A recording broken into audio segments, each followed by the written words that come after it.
How you doing today? Good, how are you? Good. You got your driver's license on you? Yeah. Do you know what window tint law is? Okay. You have to have 70% light coming through this window and 40% coming through this window. Have you ever stopped for it before? Okay. I'll be back in a minute.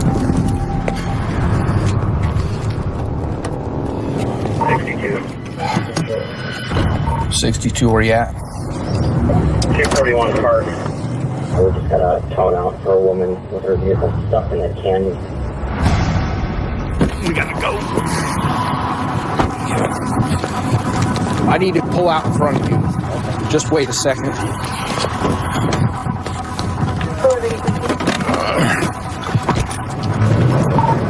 61 to 1019.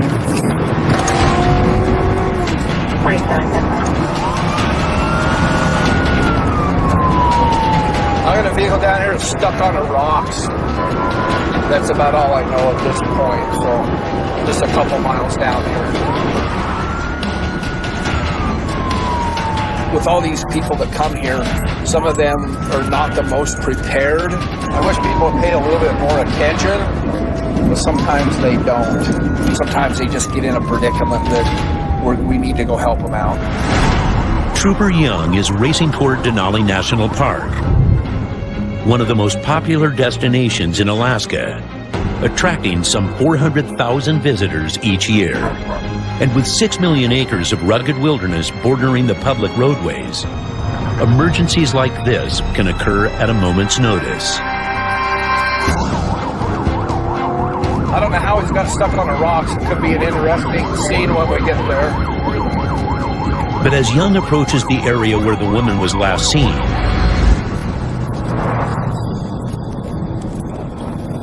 I'm at 241. I don't see any vehicles.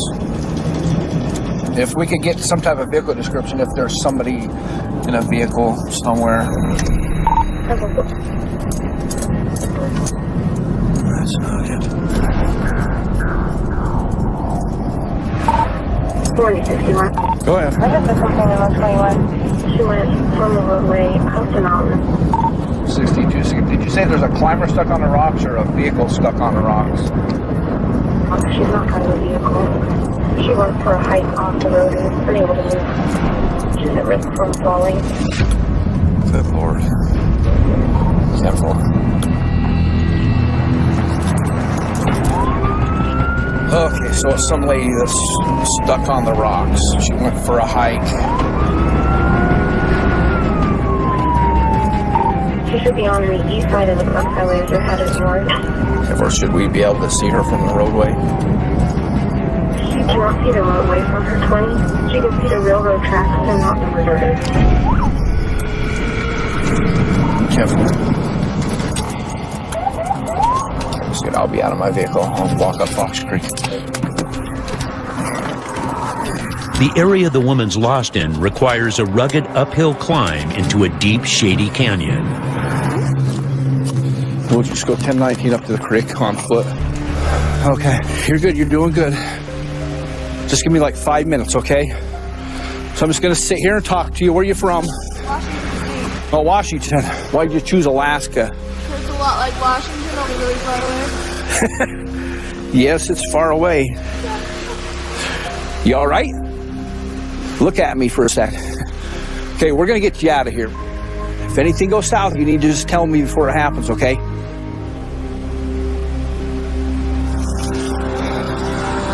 I got the robot coming up. Come up here a little ways and toss it to me.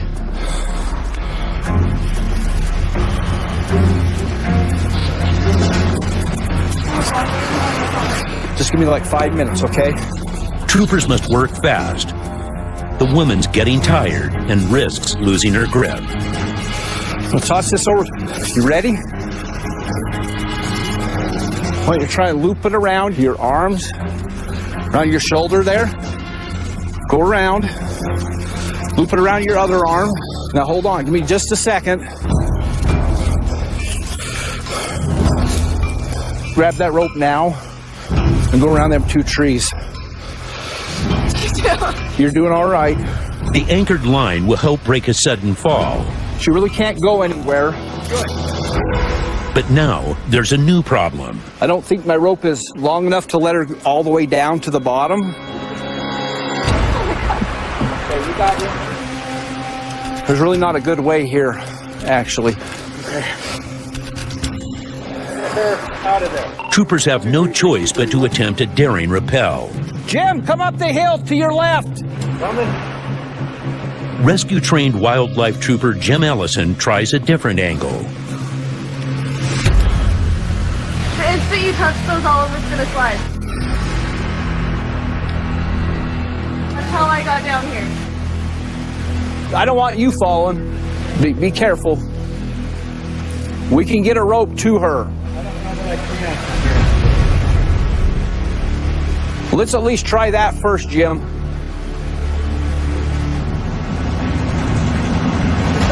Beautiful. Everybody heads up the rock here. Okay, Right off. just tie it in a knot. Give me some slack. With the rock face crumbling beneath him, Trooper Ellison races to pull her up. Jim, no, she can't go any more than where she's at right now. You can bring her this way. I'll be with you in a second. Stay on. Stay calm, okay? Does she have that rope, Jim? Be careful. Jim, You good, Chris? Yeah, gotcha. Okay. I'm coming across here. you're doing good, you're doing good.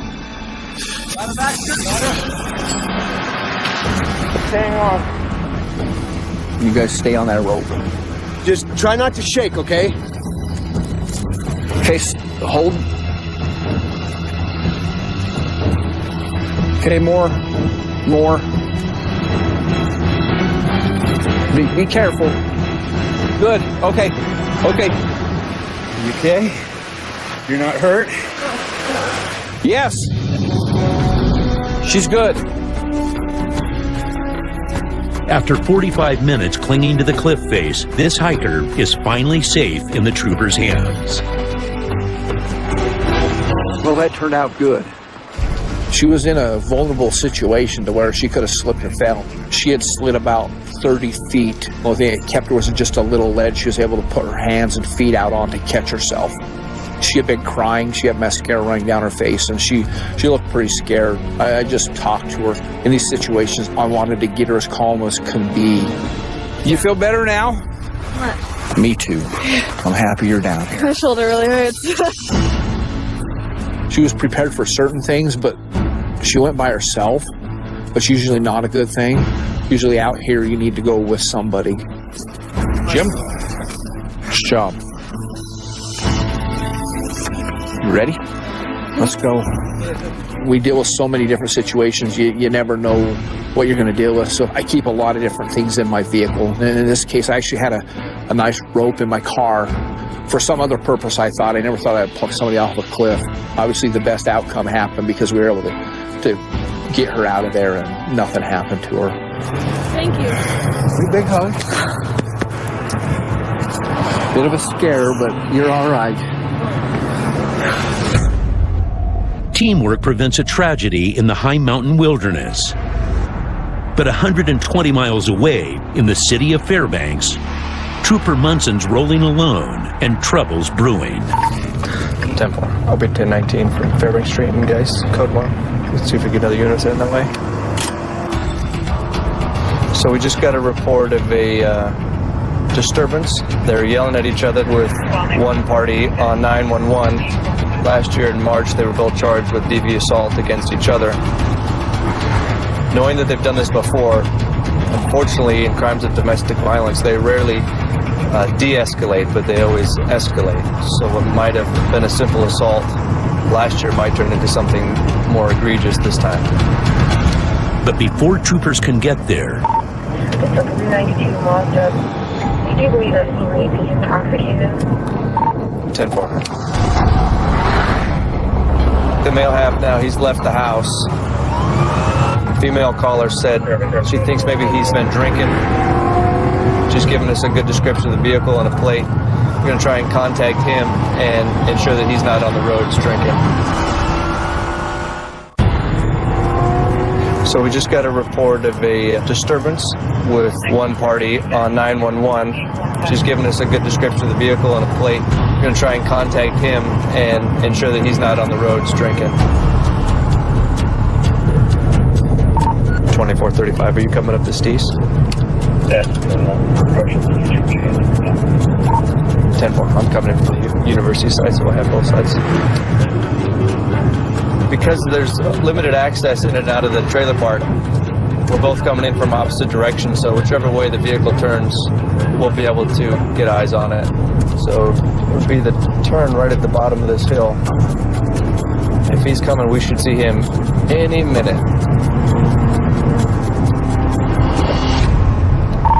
10-4, I'm behind him at the Steve's. But Trooper Munson isn't ready to pull him over quite yet. So we're going to follow him just for a second to see if we develop any other probable cause that maybe he's been drinking. The roads are safe right now, nobody else out here. We'll just watch his driving, man of driving real quick, see how he does in the lane. A little bit closer. He's drifting his lane a little bit. All the way to the left, then all the way back to the right.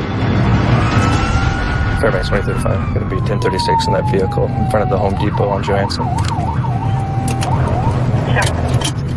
Oh, he's backing up. Why are you backing up?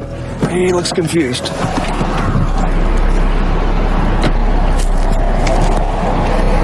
Hey, sir, how's it going today? Good. Yeah, my name's Trooper Munson, the State Troopers.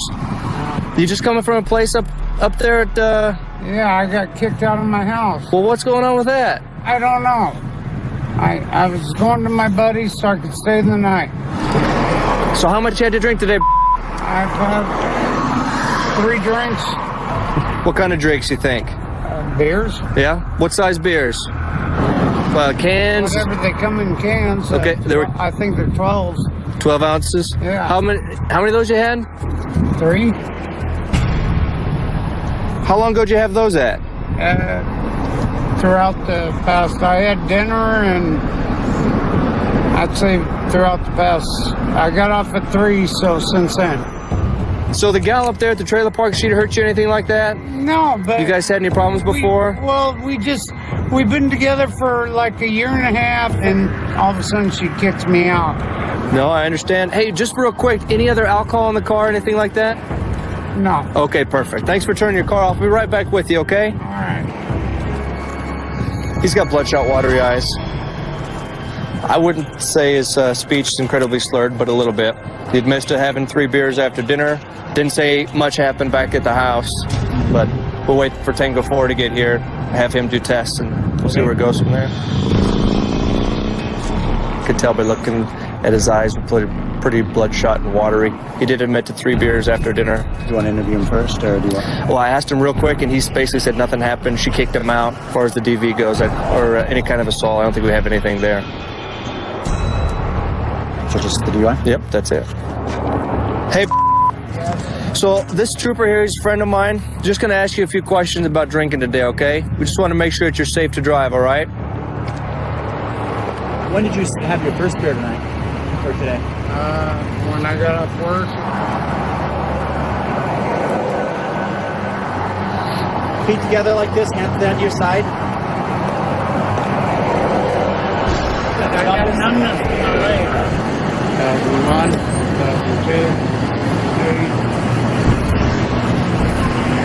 1, 2, 3. Can you take a deep breath for me? Yes. Deep breath. Deep, deep, deep, and blow.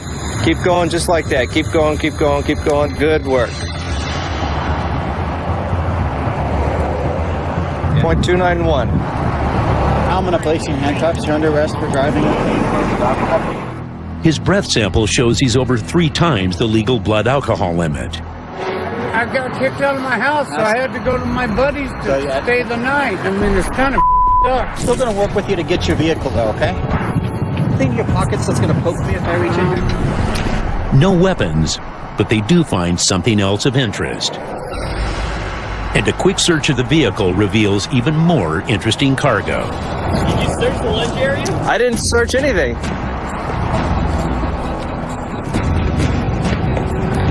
What? All under the driver's seat. That's a lot of alcohol. I'm thinking we charge him with open container. What made you look under there? What, DUI? Yeah. He's got 1, 2, 3, 4, 5, 6, 7, 8, 12, 42. 42. We got 42 bottles, huh? That's interesting. I'd be curious to know, it probably wasn't much of a money savings if you buy 42 bottles. Well, they're, what, $1.99? I think, yeah, a couple bucks a piece. They arrest the man on charges of DUI. He could now face up to $10,000 in fines and a year of jail time. The evidence would show us that he probably didn't drink all those bottles today, but he's definitely going to have to find a better place to put those. He needs to drink and not drive. Across town, troopers are taking to the air. Wildlife Trooper Mike Potter is preparing for a solo backcountry mission deep in the Alaskan interior. Today we are going to fly about 80 miles west of Fairbanks, looking at a bear bait station that is not registered. It's supposed to be registered under Alaska regulation. We're going to try to land there and take a look, and we might stop at some other bear bait stations along the way. It's the early summer feeding frenzy when these 500-pound creatures are at their most active. Of Alaska's estimated 100,000 black bears, more than 1,000 inhabit these lake-strewn plains. And Trooper Potter must watch out for both bears and hunters. Probably encounter some wildlife. Last time I was out there, I saw a bear on one of the bait stations. We really won't have any backup in any short amount of time, so I will carry a rifle just in case. All right, we're ready. Potter's Robinson R-44 helicopter climbs at a rate of over 1,000 feet per minute and can quickly reach speeds of up to 130 miles per hour. Its rugged design and compact size make it perfectly suited for remote patrols in this unforgiving terrain, where civilization quickly gives way to hundreds of thousands of acres of open wilderness. Our bait station that we're looking for is kind of right in this area against the hill here. Last time there was actually a bear on the bait. This guy does not appear to have registered it. There's no bait station on record that matches this location. I'm still not sure whose it is. I've been trying to figure that out for 3 weeks now. Baiting for bears without a permit is a Class A misdemeanor, and the penalties would be up to $10,000 to a year in jail. But he must land safely first. There it is. We're going to land in that little hole in the trees there. Tracks in the grass here in this meadow. It looks small. It's a confined area, so we're not going to be able to get any forward motion. We're going to have to hover vertically. We're going to have to hover vertically. The radar altimeter telling me we're going through 100 feet. Tail rotor's clear.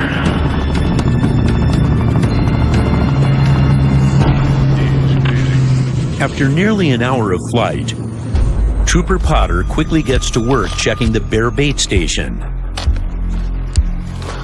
All right. Don't think there's going to be anybody on the bait station, but there might be some bears. This deep in the backcountry, there's no such thing as a man-made trail. Just following a game trail here, and you can see it's pretty well trampled, so it's been recently used by something. There's a stick over the trail here, so it's a pretty good indicator that this is not a moose trail. So probably black bears have been walking up and down this trail here. Hey, bear!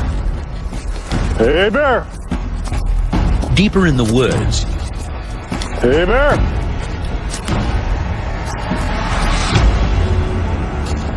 Bear's been here. If there is a bear here, I'd rather not have a close encounter with him. I'd rather him just leave.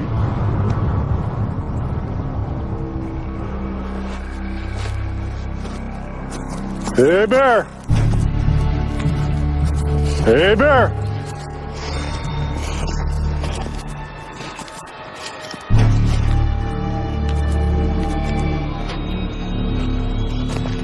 So you can see the stand there. His scare tactics seem to have worked. But this bear station is clearly active. This is a typical bait station. It's got a couple of 55-gallon drums here. I think he's got dog food in one and some sort of cooking oil or grease in the other one. Got stuff hanging here from the trees that's going to be an attractant. So the bears will smell this from a long ways away and they'll come to eat the food. A hunter can sit up there in a stand and wait for a bear to approach. They'll usually come in the evening. Most of them, the challenge is to stay awake and not to get eaten alive by the mosquitoes. Life in Alaska. The bait station itself is regulation compliant. We're going to go back to the helicopter. I've seen everything I need to see here. But the hunter could still face a Class A misdemeanor and possibly a hefty fine and jail time for failing to register the site. Have to find the guy and interview him and see what he has to say about the whole thing. Back to Fairbanks. But as Trooper Potter lifts off, a call comes in through dispatch. 02.857, copy. A local hunting guide has just reported a possible illegal kill at another nearby bait station. We talked to somebody here that has a bait station here, and they think that somebody else shot a bear on this bait station, which is illegal.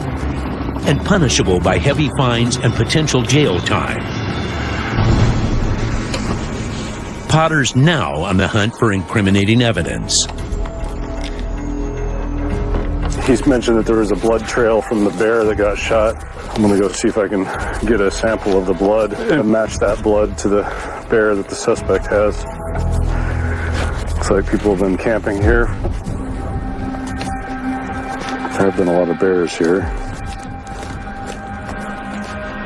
Hey, bear!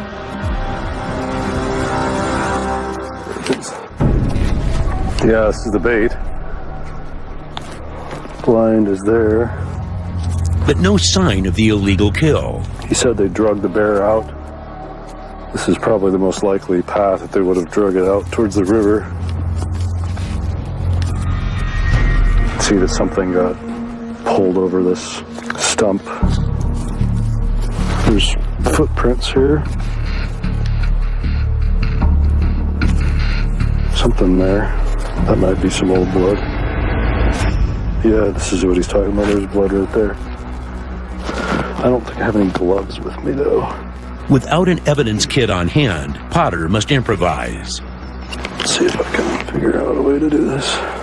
I'm not really worried about the blood getting on me. What I am concerned about is just keeping the blood from getting contaminated with other stuff. What I'm gonna do here is just scoop up a big chunk of dried blood here. So there it is. We'll take that back to the helicopter. All right, away we go. If Potter can match this DNA to samples from any of the bears taken in the area, the hunter could face charges of killing an animal illegally, which carries a maximum of $10,000 in fines and a year in jail. Just another busy day for this trooper. Went and checked 3 bait stations, landed at 2 of them, collected some evidence from one of them, which could potentially lead to a case. All in all, did what I needed to do today, so had a pretty successful mission, and much rather be out here than sit in front of my desk, which is why I do it. Life in Alaska, I guess. 225 miles south, outside Wasilla. Back, Bobby 28 and 44, 10-8 to 19 to the trespasser. We are responding to a report of a male trespassing on somebody's property and sitting in the complainant's car. The male has also been reported to be urinating all over the complainant's yard. She has no idea who this guy is, so we'll go out and see what the deal is. Back up, Bobby 28, it's 1023 on. Looks like we're being flagged down by the complainant now. Did you call? Yes. All right. The door was open. He was sitting up when I drove in there a few minutes ago to see if he was there. Okay. Now the door is closed. I don't know if he laid down or if he got out. All right, we'll go take a look. Back up 28. Both units will be 10-6 in the lot across the street from on the other side of KGB. He last saw the trespasser inside this lot here, and he was inside this fuel truck sleeping, so definitely doesn't have any permission to be in here. Trooper Galt joins Anderson on scene. He's supposed to be, he was last reported in this fuel truck here. He said the door was open.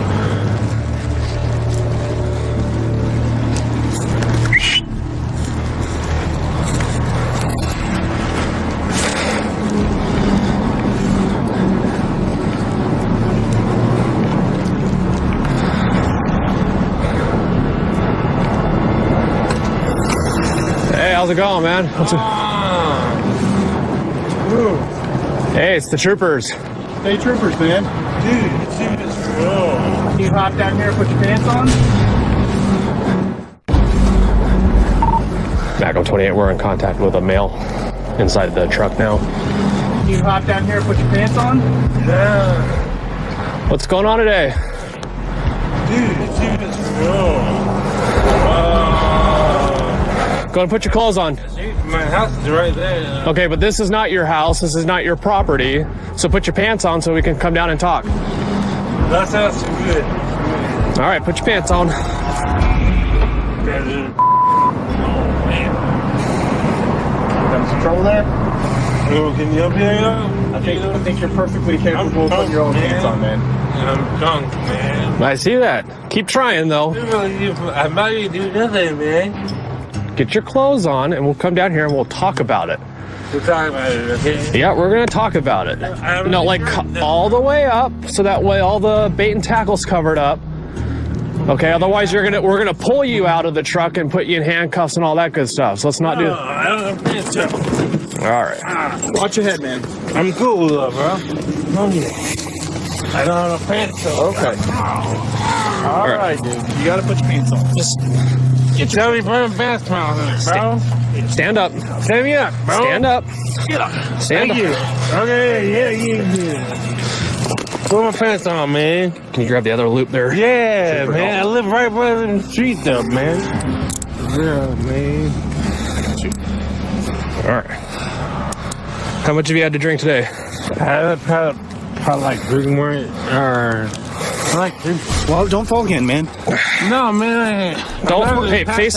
Don't. Do not turn towards me, okay? Face You ain't this way. talking about partners, man. It's this way, dude. So listen, right now you're committing multiple crimes. We want to talk to you about them. Dude, I didn't multiple crimes. You went past the sign that said private property, no trespassing. Okay, just sit. You guys are cool. Sit. You guys state troopers, right? We are. We are. Go and sit down for us, man. All right. Thanks, man.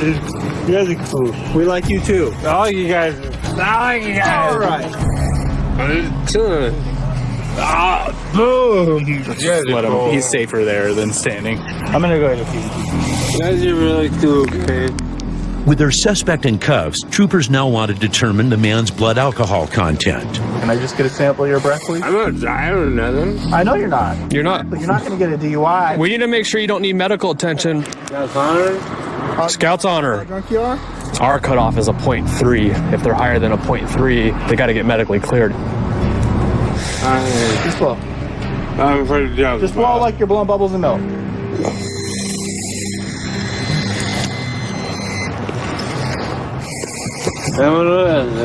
You're 0.360. Oh, yeah, that's like 4 times the 4.5 times, yeah. Oh. He's at the point now where he can't take care of himself. Yep, thank you. They're going to be a trip to the hospital for him. Are you willing to go to the hospital and I'll go to the detox, and then you can get released from there? If you do that, you don't go to jail. Really? Here's the deal. Look at me, though. As of today, you come back to this property, this lot, for any reason whatsoever, and we come out, you're going to go to jail. Alright. Sorry, bro. He had admitted to us that he had consumed at least a 1/5 of alcohol, so he was pretty well intoxicated. So he'll go there, make sure that he's medically okay. Once he sobers up a little bit, he'll be able to get released from the hospital. All right, man. We're gonna go to this thing over here, bud. Alright, bro. Yeah, keep those pantalones on. Keep my bag on. I don't even know what time it is. What day it is? What day is it? Friday the 13th. Friday the 13th.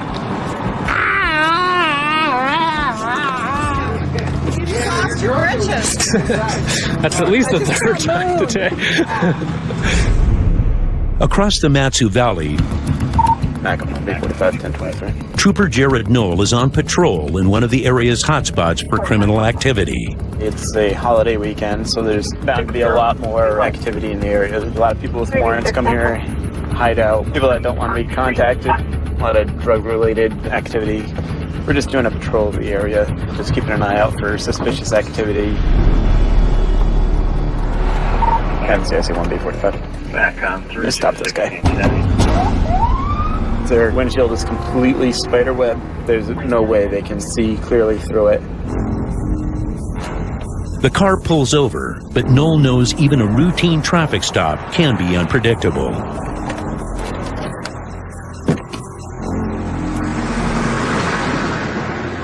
How you guys doing? How you doing, sir? All right, the reason I stopped you is the crack in the windshield right across your line of vision there. Are you planning on getting that fixed, or is that something you're not too concerned about? This view right here? Oh, right there. Yeah, I'll get it fixed. Do you have ID on you? There's a shotgun in the vehicle. Whose shotgun is it? There's a shotgun in the vehicle. Whose shotgun is it? That's it. It's yours? Okay. Is there a round in it or no? No, it's all. Hang on a second. I'm just gonna open your door here real quick.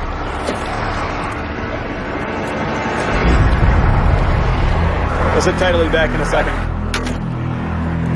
Alaska state law requires drivers to inform law enforcement of any firearms upon contact. It's pretty common up here in Alaska to find people with firearms.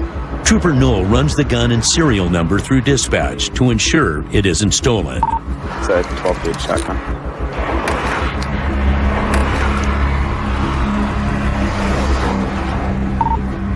I'm not showing any location. The gun comes back clean, but this stop's not over. 500 cash court on the APD warrant. I'm 1083 to 1032. So the passenger, the owner of the shotgun, has an outstanding warrant for his arrest. We're going to go ahead and arrest him on the warrant.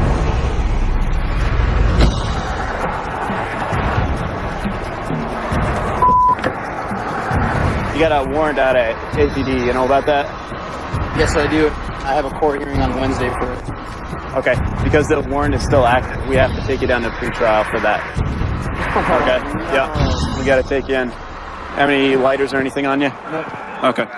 The thing about traffic stops is you don't know who it is that you're contacting when what's going on in that car when you're pulling them over. I hate handcuffs. The worst feeling in the world. Yeah. This vehicle had a small equipment defect. Pull it over, and lo and behold, one of the passengers had a warrant for his arrest.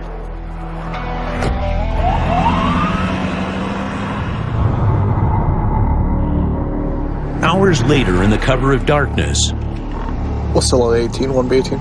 it's grave shift for Trooper Darren Cooper, who's responding to a report of a strange vehicle parked in a suspicious location. You're on a 10-5 over by the theater. I think I'm out on that silver SUV. Careful. Come on, see some heads pop up.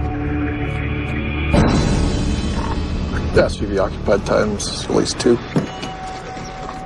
Hey, what's up, guys? How are you guys doing? What are you guys doing over here? Oh, my friend lives like 10 miles away and I didn't want to drive all the way back to Anchorage and then drive back out here to get in the morning. Oh. You guys are like in a very weird area because you guys are just out here in the back. I know. You know what I mean? What's your name? My name's... You have an ID on you? Yep. Your eyes are all bloodshot watery. No? Well, your eyes look like they're bloodshot watery. Can I talk to you from this window? So what's going on tonight? Playing my phone in the dark. Uh-huh. About to go to sleep. Okay. Cooling off the car right now. I got the AC on. Before I go to sleep. But Cooper suspects there's more to the pair story.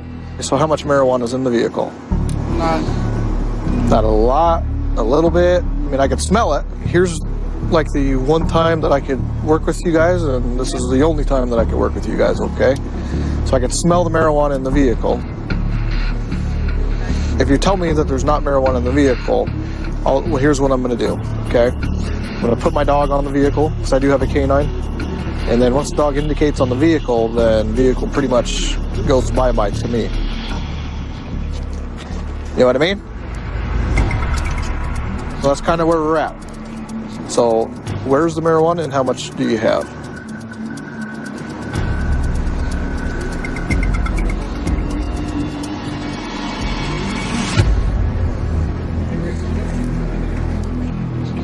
Well, how about this? For right now, let me talk to you out here. With drugs in hand, Trooper Cooper digs deeper. Come over and talk to me. You were driving the vehicle? Yes. Okay. When was the last time you smoked? Like I said, your eyes are bloodshot watery. I can smell the marijuana basically coming off your breath. Pretty much like just as we got here. Just as you got here? Right before we were gonna go to sleep. And you guys what are you guys doing out here? We didn't really have a place to go tonight. We were just trying to find a place to crash. Okay. Are you guys transient? Huh? Are you guys transient? Homeless? I am. Okay. Now, Cooper must make a decision. Are those the pipes where you were smoking? The pipes that are in the side of the door there? The glass pipes? Yes. Okay. Can you grab those for me? Okay. You want to? Is that okay with you? Cooper seizes the drugs and contraband, but lets the man go.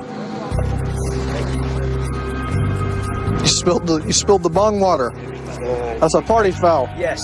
That's a party foul. You can't spill the bong water. They're transient, so they're going to spend the night here in their vehicle. We seized the marijuana from them, and we gave them a warning about marijuana use, and we'll send them on their way, but they won't drive away from here tonight. 260 miles south, on the outskirts of Homer, 2033-36. Trooper David Chaffin spots a vehicle driving dangerously on the icy roads. Following too closely, that car in front of you, you got to maintain a safe following distance, especially when the roads are getting icy. Slow rolling. It might be that he doesn't know where to stop. It might be that he's stashing something. It might be that he's looking for a place to foot bail. I don't know. Finally, the vehicle rolls to a stop, then starts rolling again. Oh, no. We just 10-50.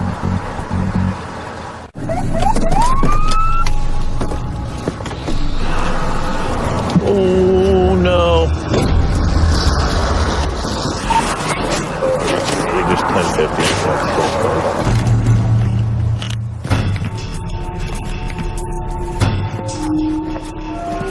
How you doing, man? You just hit the car? No, you just hit my car. Really? Yeah, you rolled right back into me, man. Oh, I'm sorry. I thought it was completely stopped. Is it in neutral or something? What happened there? Yeah, it's in neutral. Okay, so you probably didn't apply the brake or something. What? Do you have your license, registration, and insurance? This is his car, actually, so... Okay. Where are you guys coming from tonight? Kenai to Homer. Did you get stopped already? You had to take it on the floor. Yeah, we got stopped on the way there. Okay. And you handed me an ID card. Do you have a valid license? I lost it. You lost your license card? Okay. All right. Are you sure you don't want me to pull forward? Yeah, no, leave it there because I'm going to have to take pictures and do an accident investigation. So give me a minute, okay?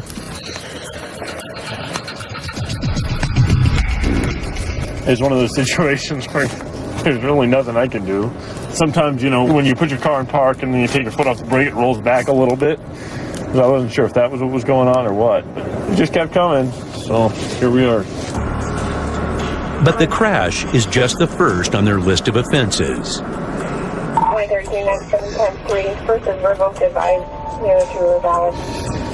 10-4. So the driver's revoked, which is weird for someone that runs into a cop car. And the car actually had been stopped earlier in the evening. Driving to Kenai. So in the period of 4 hours, they drove to Kenai and back. That can be an indicator of narcotics trafficking. So we're going to talk to them about their activity. That's a 163-mile round trip in just 4 hours.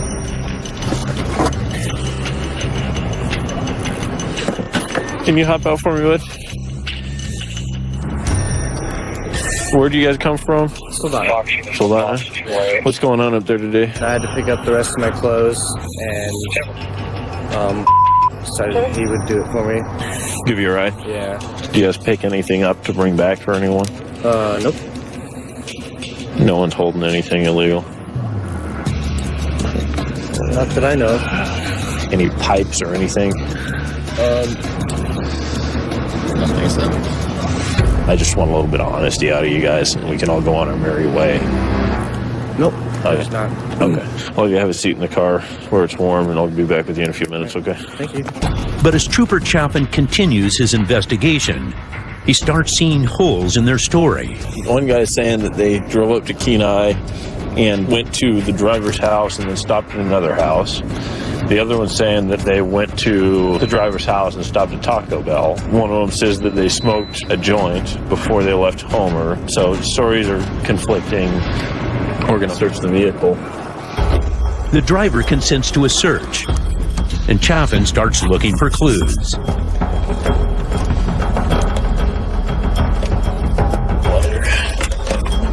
Looking for anything obvious, any drugs, baggies, pipes, needles.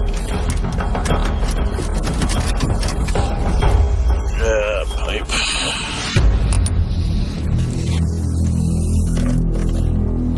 A lot of times, drug traffickers remove panels, so any indication that there might be somewhere where they could secret drugs, like here we're missing a little Christmas tree that holds this trim in place.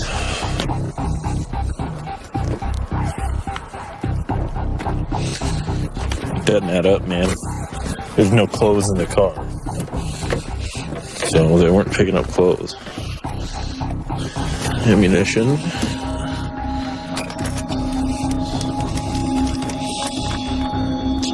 Backup pipe.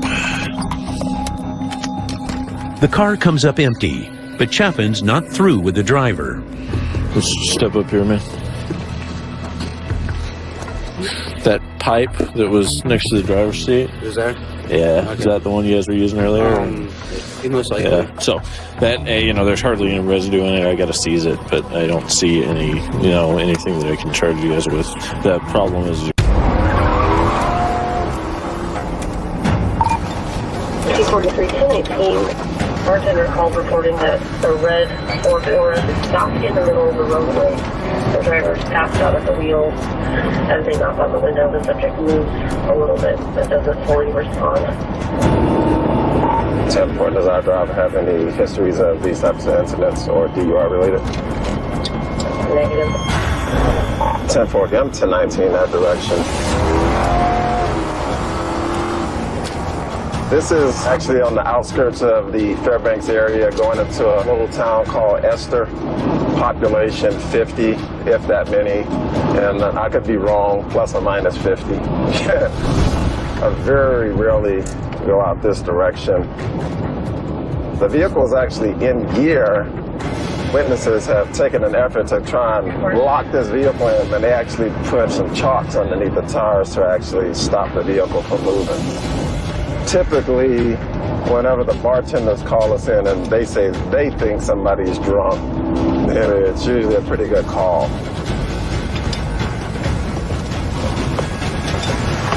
So yeah, if you look ahead, you can see the vehicle totally just stopped in the middle of the road, blocking the roadway.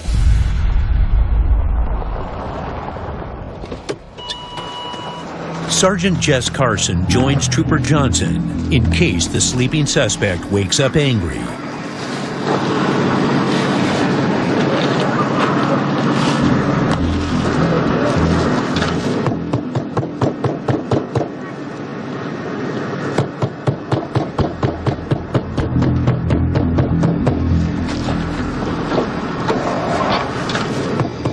Any of those doors unlocked, Sarge?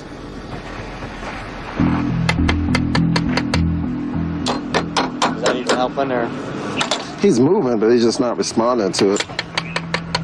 It's like he's gonna wake up and we're gonna bomb him out of there. This is weird.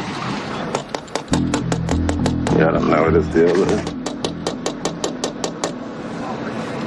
So what's the plan here, Sarge? What are we doing? quit in the front of a car and just turn the siren on, kind of like an alarm, maybe. Yeah. Trooper sirens can reach around 120 decibels, equivalent to sitting front row at a rock concert.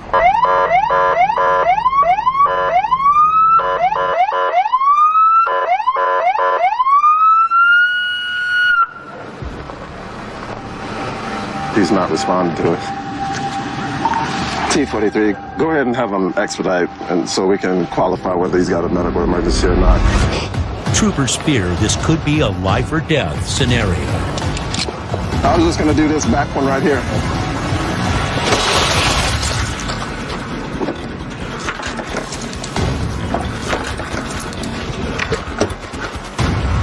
Yeah, he's breathing. Are you okay? His movements are strange. Got a lot of sweating going on. Yeah. Bring him out.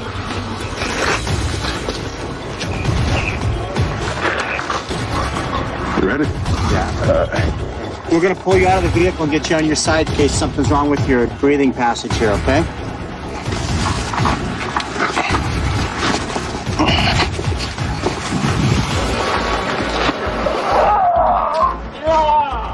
I'm Trooper Johnson. I'm trying to check on you. He's not responding. I'm not smelling any alcohol. I'm only concerned that we've got some kind of medical emergency. Maybe he's diabetic, he's having a stroke, he's having a heart attack, something to that extent. Hey, Trooper Johnson, brother. We want to make sure you're okay here.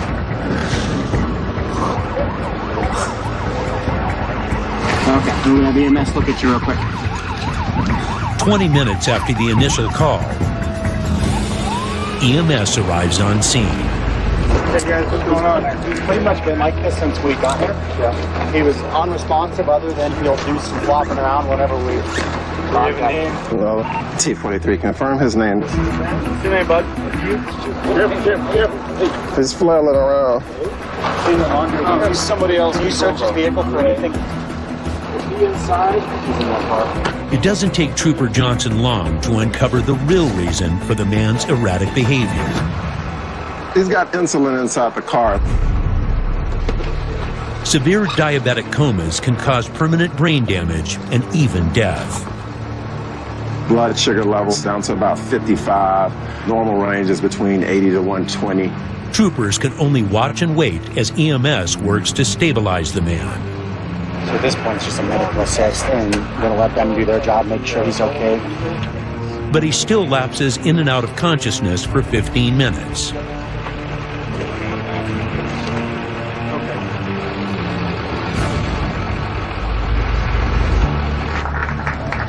You got quite the audience. He was actually in diabetic stress, so they infused him full of sugar, and he started to perk back up. That's a part of what we do. You know, every time you see the red and blue lights, it's not about enforcing some criminal act. In this particular situation, this guy's life was in the balance of us making a decision to try and save him. We didn't know if this was a DUI situation or some other type of medical emergency. Thanks to Troopers' quick decision-making, the man makes a full recovery and walks away. Hi, guys. We're out. And we're going to hang out with him until he's done. Thanks. A heroic save in this remote Fairbanks suburb. But across town, Fairbanks B35, closed door.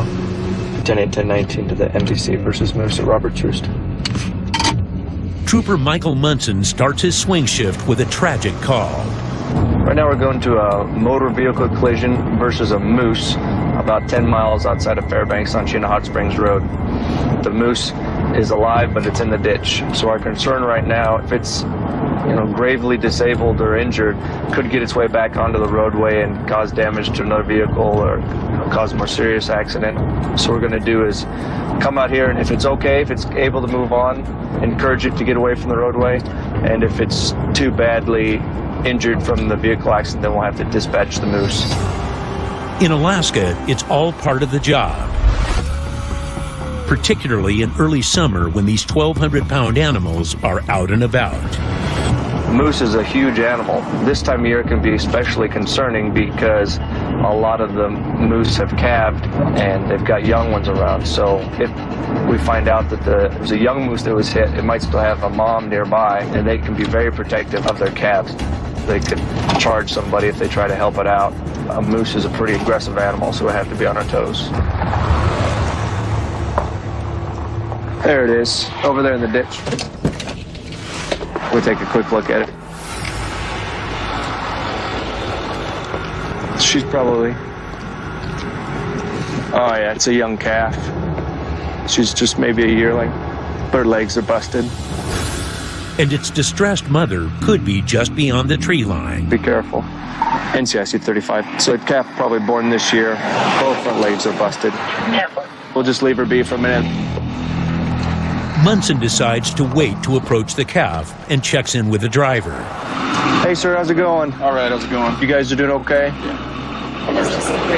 Oh, you did? Okay. Oh, and so probably just ran over him mostly? Yep, it was pretty ugly because I didn't have anywhere to go. Well, this isn't going to turn on a dime. Yeah. Let's take a look at that. Oh, yeah. There's some fur back here underneath the dualies.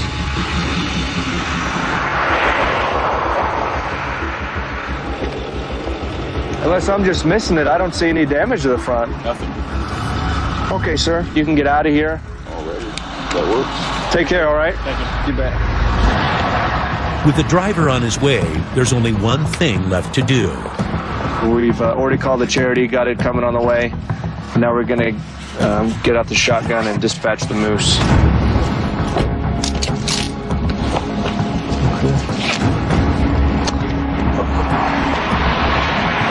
This is definitely one of the least favorite things of the job, you know. As troopers, we're out here to protect both people and the natural resources, and so it always kind of stinks when you've got to do this. With no sight of the calf's mother, I haven't seen her. Munson approaches cautiously. All right, buddy. You're all right. You're all right.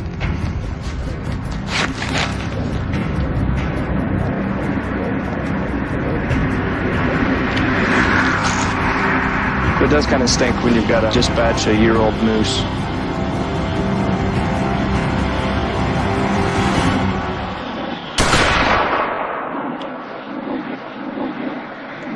It's over.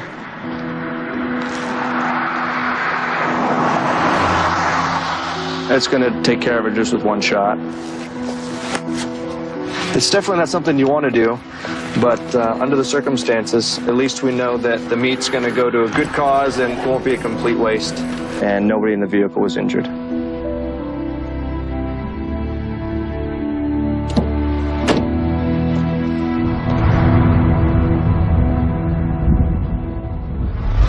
.325 miles south in Palmer. We've got a car accident. It's a rollover. One of the occupants is unconscious in a river. The person in the car accident is texting our complainant. We've got a pregnant passenger. We've got one person that's unconscious. Probably some pretty significant injuries. All right, this is their last known spot. They were supposed to be coming down from here. They were coming down? They were coming down from here. We've checked, we haven't seen it. Yeah. Well, you know how thick this brush is.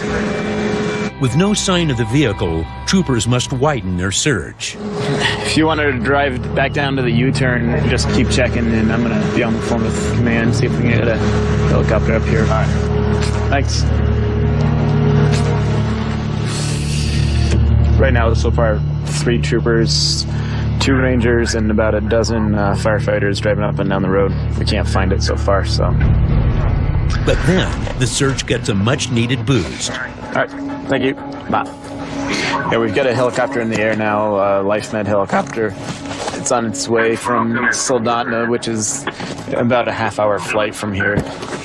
But in this wild mountainous region, troopers can't rely solely on the chopper.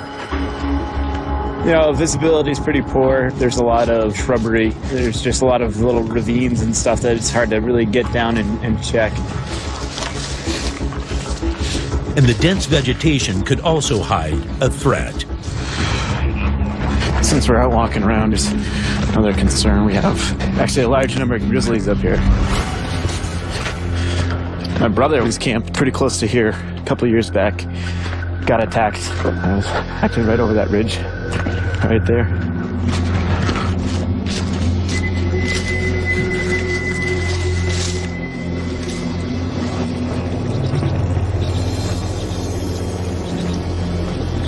Visibility is pretty limited.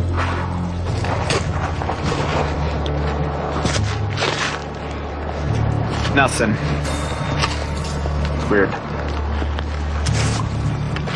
So far, it's been an hour since the initial call came in. There's nothing out there. Worst case scenario is we can't find them.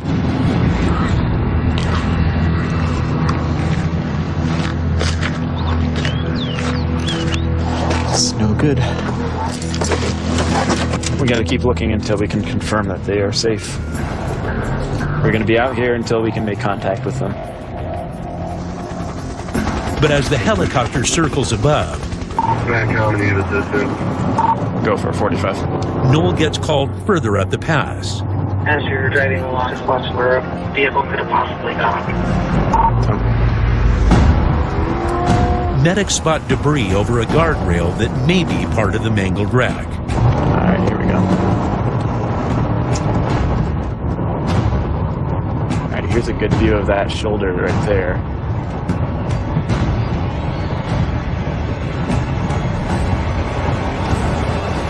Anything?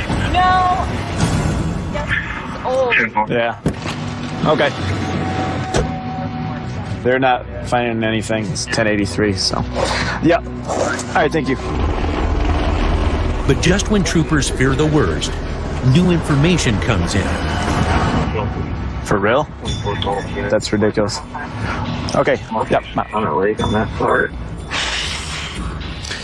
Apparently, she has a history of hoaxes. She reported being in a severe car accident before, and it turned out to be a hoax. The story just keeps getting weirder. But Noel's not giving up yet. He asks dispatch to check the caller's phone records to see where her alarming text come from. Any other info on the coordinates? No. But the info reveals something even more sinister. That's ridiculous. Okay, I'll get off the phone. Apparently she was texting her boyfriend too, who she initially reported was in the car with her. Ridiculous. After 2 hours of combing the area by land and air, troopers call off the search. We're gonna send all our units back down, and we'll just turn it over to you. We're able to determine that no car accident had happened. The female that had sent the initial text was located at a hospital in Anchorage, about 50 miles away. She was later transported for psychiatric evaluation. With nearly $9 million spent every year on search and rescue in Alaska, this hoax is especially egregious. Making a false report is a crime. When you're using all those resources to look for something that never happened, you're taking away from the limited resources that we have out here to start with and putting them in a spot where they're not needed. It's a huge public safety issue. It's jeopardizing the safety of everybody.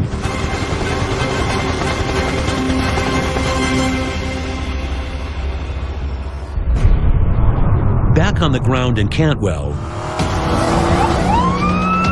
a report of an active disturbance outside of the Denali National Park has Trooper Gordon Young rushing through summer traffic.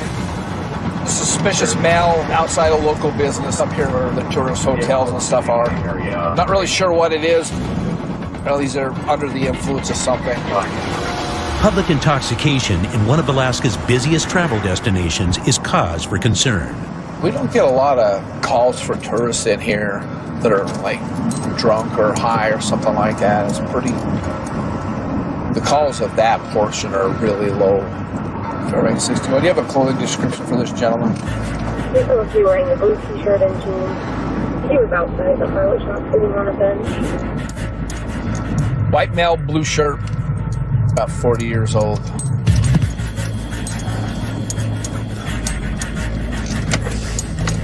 Fairbanks 6123. Trooper Young arrives to find the parking lot overrun with summer tourists. But it doesn't take him long to spot the suspect. Blue shirt, blue jeans.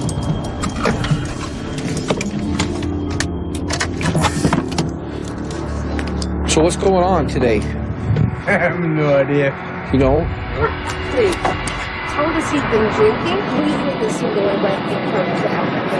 That's stupid. Okay. That's stupid. You can't. Hey, look at me for a second. You got some ID on you really quick, just so I know who you are? Nope. Oh, come on. You gotta have some ID on you.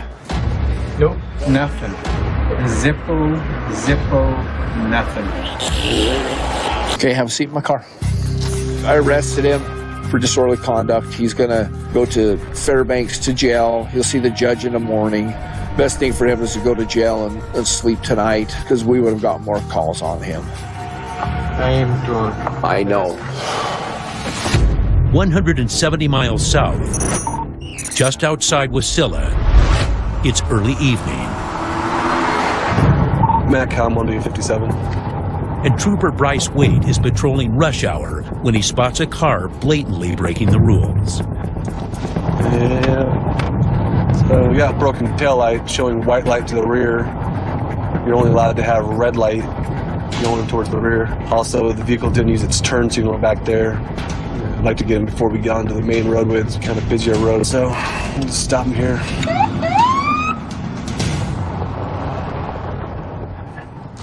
(10:36) Sunrise in KGB. Stop. All right.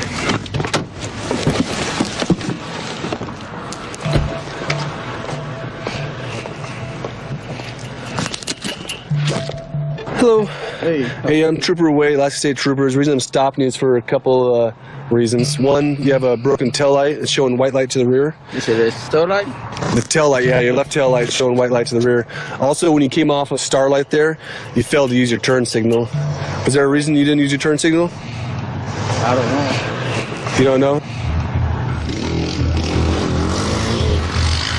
No guns, knives? Any guns in the vehicle? No, nothing. All right, how about insurance? So this is a receipt for your insurance. Do you have the insurance card? No, they don't have the card. They said no, come back. Okay, so you need to have that. Yeah. Okay. They said me a little English. It's a little English? Yes. ¿Hablas español? Okay. Hablo español un pequeño. So, yeah, poquito. Yeah. I speak a little Spanish. You speak a little English. We can get this over with. Stay in your vehicle. I'll be with you shortly. Okay.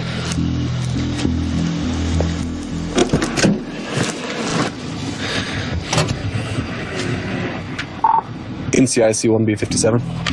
1B57. 10:27:29. So why is he going? Come on. NCIC 1B57. 1B57. 10:27:29. Why is he going? Why is this guy doing that? He left in the middle of the traffic stop. No. I don't know why he just pulled up and was acting like he's about to turn. He stopped now, so we'll see what the reason he did that was. Why did you go? Now? No, why did you just go? The traffic stop wasn't done. Stay here. Okay? All right. Don't move. Side parking over there. No, you can stay right where you're at. Parking here. Just stay. Okay. Yep, park here. Stay. All right. I'm sorry. All right.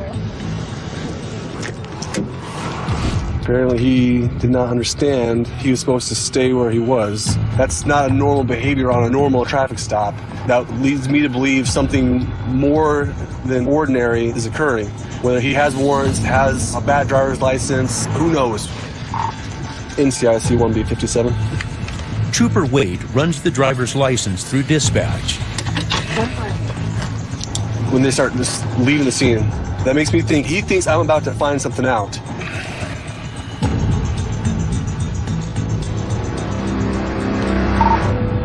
Solid. 10-4, 10-6 side.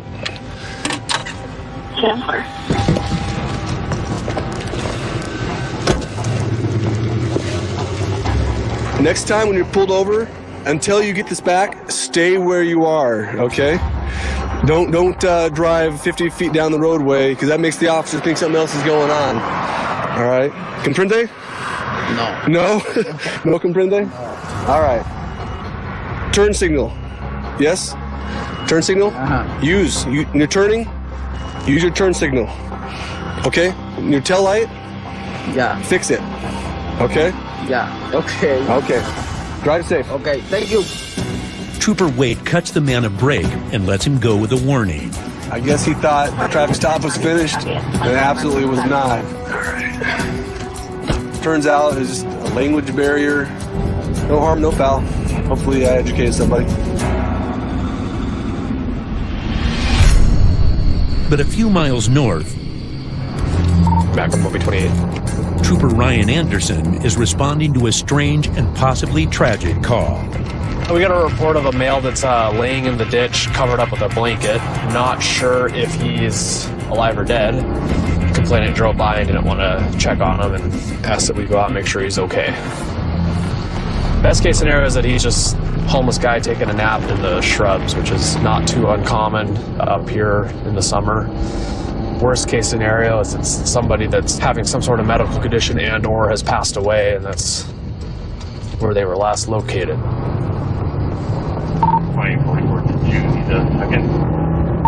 If you got nothing else going on, you might want to start that way. One of my biggest concerns is locking up on somebody that's intoxicated and or have a firearm, so we'll approach it delicately. Mac on Moby 28 is 1023. I think we'll stop a little short. We'll walk in. Make sure this guy's not up to anything too crazy.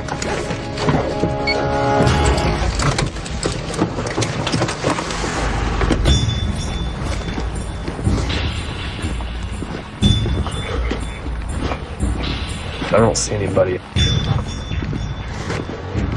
doesn't look like there's anybody out here.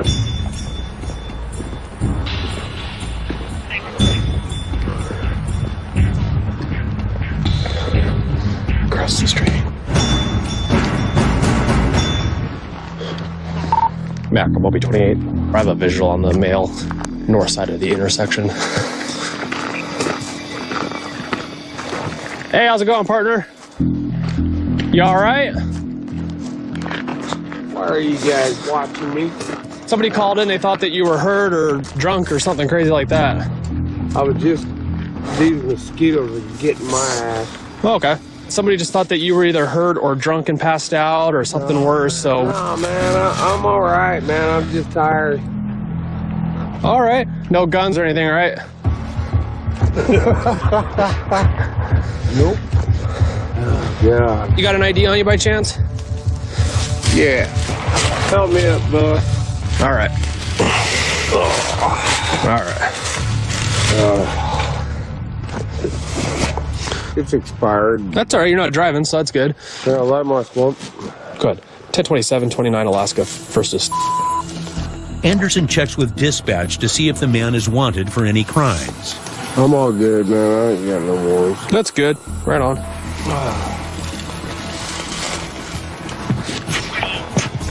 28. 10-4. He's clean. Here's your ID back for you. Thank you. But troopers can't let the man set up camp along the public roadway. I just need to get home. Where's home for you? It's all good.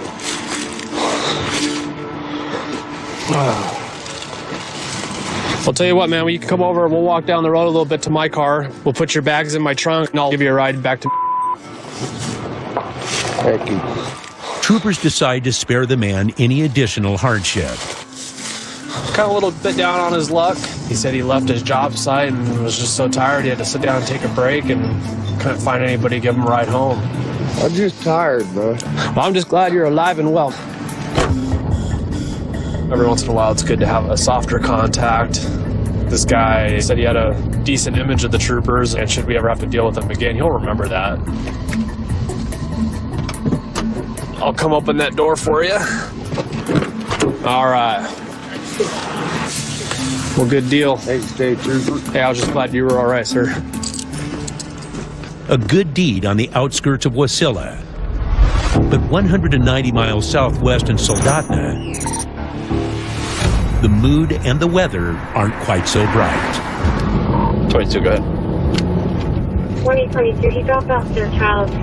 The child smelled like beer. When she went to confront him, he rolled up the window and left. When the male left, the mirror hit the complaint in her face. 22, go ahead. 2022, he dropped off their child. The child smelled like beer. When she went to confront him, he rolled up the window and left. When the male left, the mirror hit the complaint in her face. 10-4 to 19 from Gaspel. They're endangering the welfare of a child, possibly looking at assault charges also. If he's willing to do that, we can't risk letting him get away. Do you have a description of the vehicle? Late model Chevy pickup, two-tone color. 10-4, 10-8. 10-4, I'm going to go up Echo Lake to Sterling so you can follow it down. Troopers converge on the area in search of the suspect. There's another unit going to be coming down from the spur. We'll try to find the male before he gets to his residence. Trooper Teft combs the area.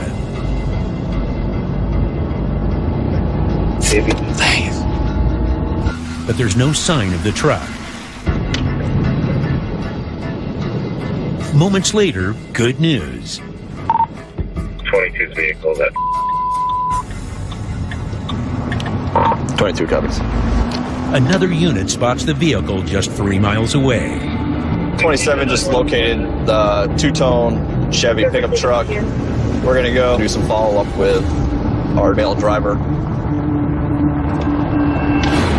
22's out with 27. On scene, Trooper Woodruff's already conducting field sobriety tests. But the man denies drinking, so Teft presses the passenger for more details. Hey. Hello. You want to tell me what happened?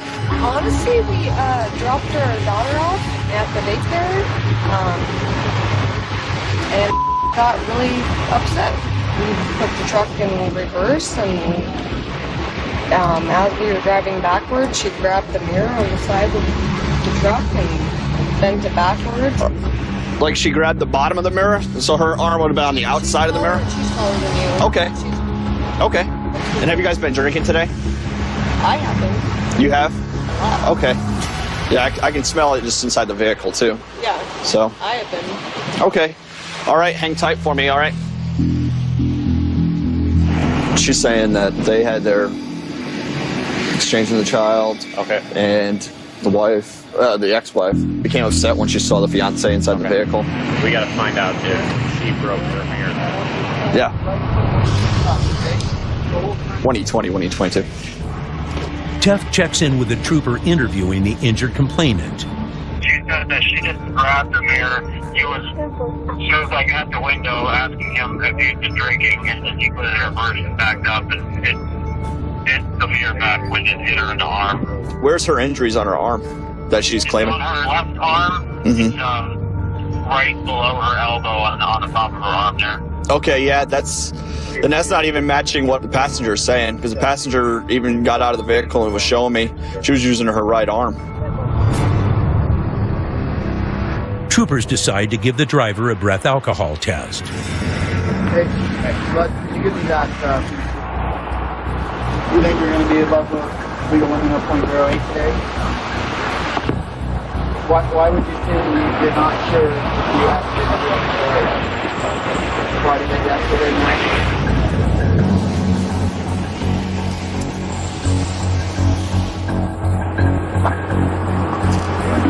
What does it say? 2145. Ultimately, he was charged with DUI, assault forward, DV, and also endangering the welfare of a child. It's definitely good to get them type of people off the road, because that's the last thing we need.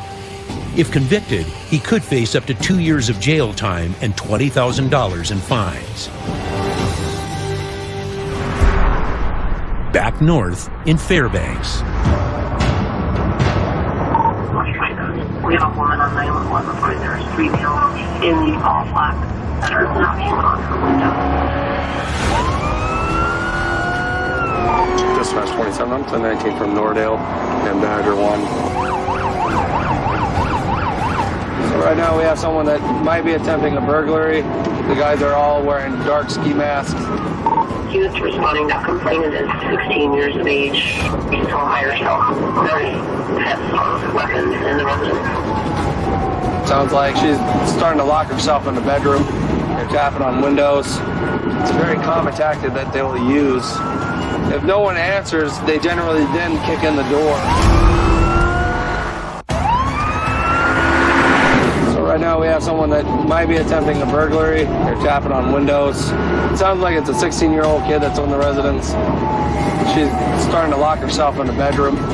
If no one answers, they generally then kick in the door. I got the siren going, so hopefully whoever's out there will hear the siren.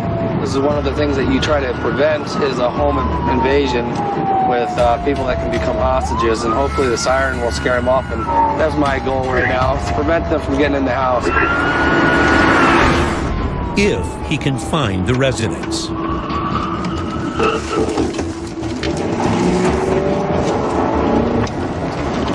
Dispatch 110, what's the next turn? 10 children having a mouth issue. With the suspects on the woman's doorstep, every precious second counts. And now, Trooper Worland must navigate Alaska's unmarked back roads blind. Marking off 3 different versions of the map right now, and none of them match up. That far, I just turned on the... It adds to the difficulty trying to find a house under pressure. And there should be a green Ford Focus out front. 27 copies. There's a Ford Focus here. That's pretty good.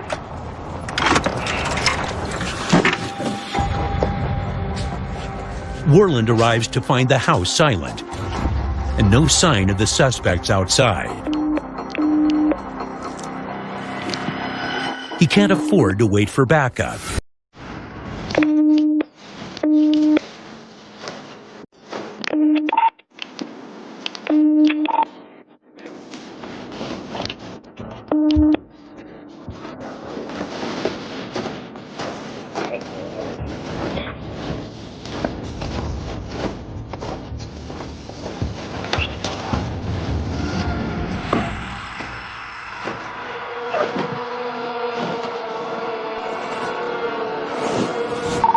What information do you have?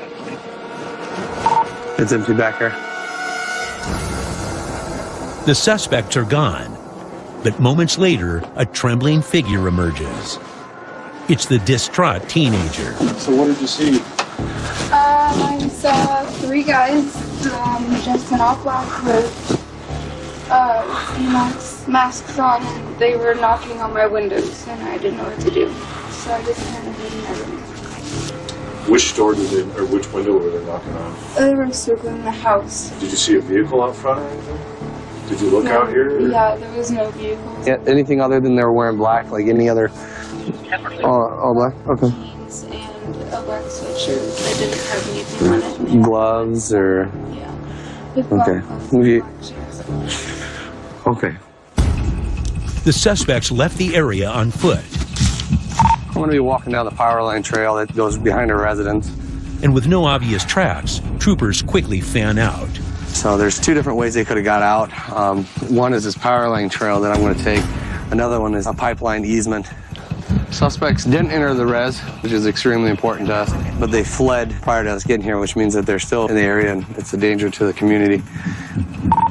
There was 2 people down the street, and I didn't see anybody. 10-4, I'm 1083 on the power line trail. This is the only way I can think of without coming up with a car right away. No sign of the suspects, but evidence that someone may have left in a hurry. And we got a burnout over here, looks like. Do we have any possible MPs on anybody? No, just the access. No vehicles at the pipeline intersection. All right, let's go back. All right. 10-4. Also be advised the mother's on scene. You okay? Yeah, hi. Okay. So we got here as quick. Flying, man, but I can tell you, Yeah. my baby girl's in there. Yeah, no, we got here as quickly as possible. Is she in there? Yeah, she's in there right now. She's fine. She's a little shooken up. We talked down to some people down the road there. They said they didn't see anybody leave on foot during a vehicle, but the only other option would have been the power line trail there and the pipeline trail. Pipeline, yeah. So he went down and checked the pipeline trail. He didn't see anybody. Hold on, I just saw someone in all black down there. Just come out. Yeah. Dispatch 27, I'm gonna go back to my car. I just watched someone come out of the woods in all black. Let's go real quick. There was an individual that just came out of the woods, all black, looked down and saw me and went back in the woods. I want to see if I can catch up to him. It's at the end of it.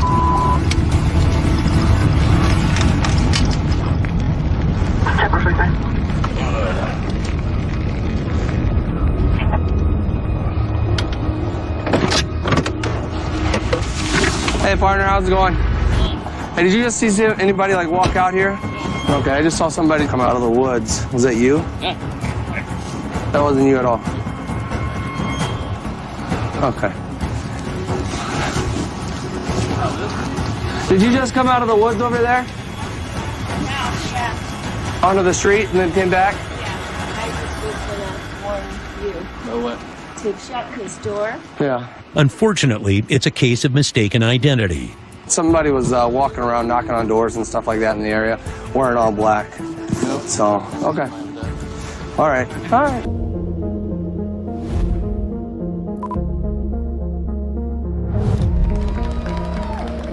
Thank you for your service. Go get him. I'm Trooper Chernus. Been a trooper for a little over a year now, and I've been in law enforcement for about 5 years. Oh, sorry. Today is summer solstice. Longest day of the year. Sunset's around 12:30, and then sunrise is about 3. There's a lot going on in town, a lot of events, a lot of parties. Everybody's been cooped up all winter, so once the days start getting longer and it starts warming up, it seems like people kind of lose their mind. First one, 10 a.m. It's kind of weird because, as you can see, it's almost 1 a.m. and you can see everything. So it definitely helps me locate and identify the type of driving behavior people exhibit when they might be involved in criminal activity.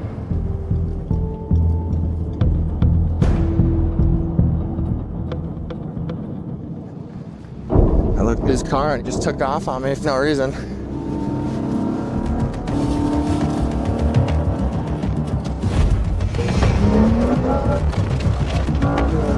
I got a guy trying to flee from me.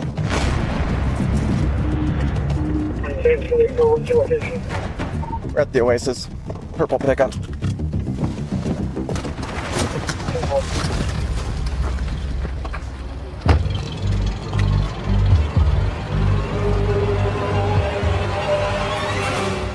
It's unoccupied. He must have fled on foot. We're behind the Oasis. Fairbanks 2010, can I get a read back on? Check cat history and arms history and see who's associated with it.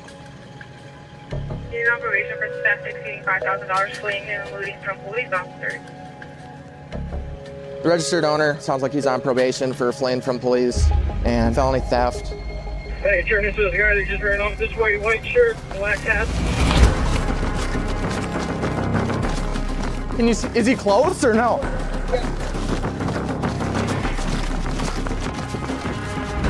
Yeah, it's a black short, black t-shirt, long black hair. What's your name? What?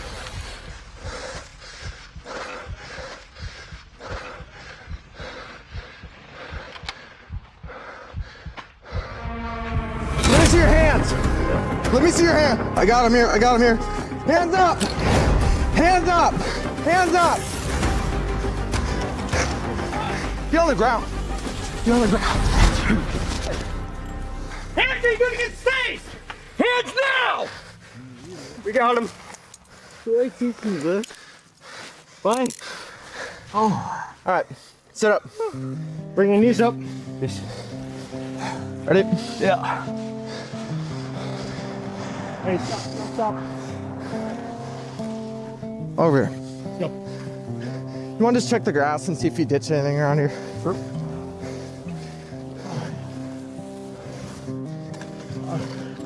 You want to just bring over my car? I'll Mirandize him. All right. You all right, man? Do you need to talk to an ambulance or anything like that? Who's the door? Hey, you. Okay. Are you willing to talk to me at all? Sure. Huh? Bye. Who's the door, bro? You don't want to talk? Who's the door? All right. Bye. He doesn't want to talk. He reeks like alcohol, so good chance he's DUI.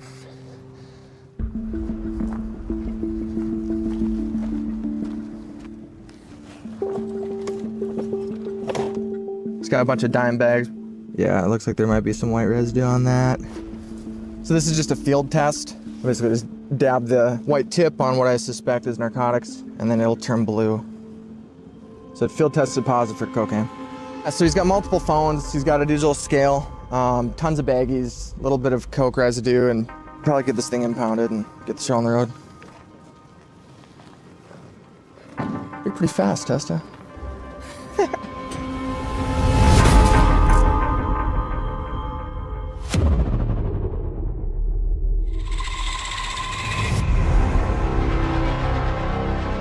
Summer solstice, that can sometimes cause problems. Decent chance we'll have people drinking quite a bit, parties, DUIs, might have some fights, just never know. Fair Smart 1036. So we just got dispatched to a disturbance/domestic violence situation. What's being reported is a son hit his mother, I believe, with a pillow. He is 37. I thought it was like a kid hit his mom with a pillow, so now that I'm seeing that the guy's like 37, that's a little concerning. Not sure if he's going to be highly intoxicated, maybe mentally unstable. Might be more serious, who knows.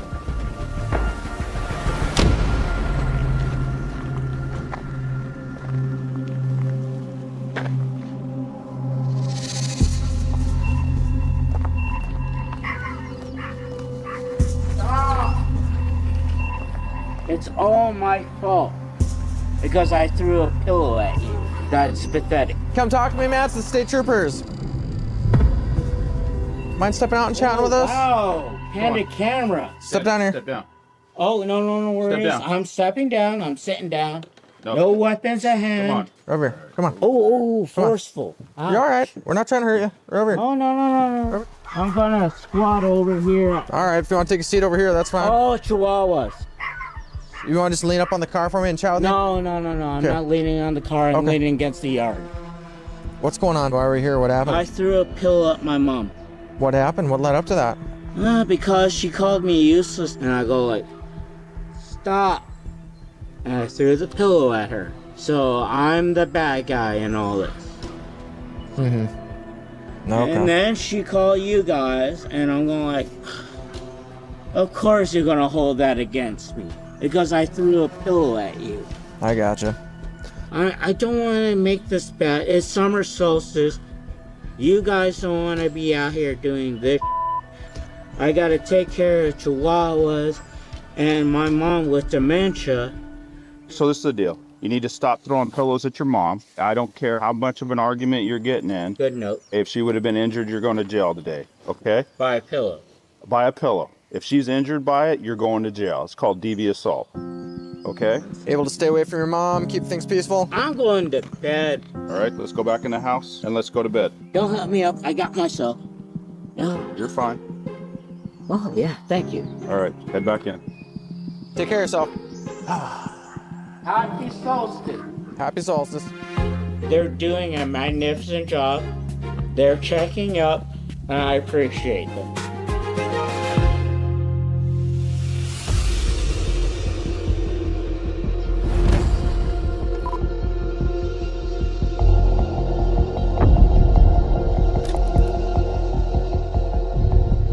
Macamombe 91023. I'm Sergeant Chris Havens. I'm working day shift in the Valley. As the sergeant, my responsibilities are to kind of herd the cats per se, just try to devote the appropriate resources to where they need to go.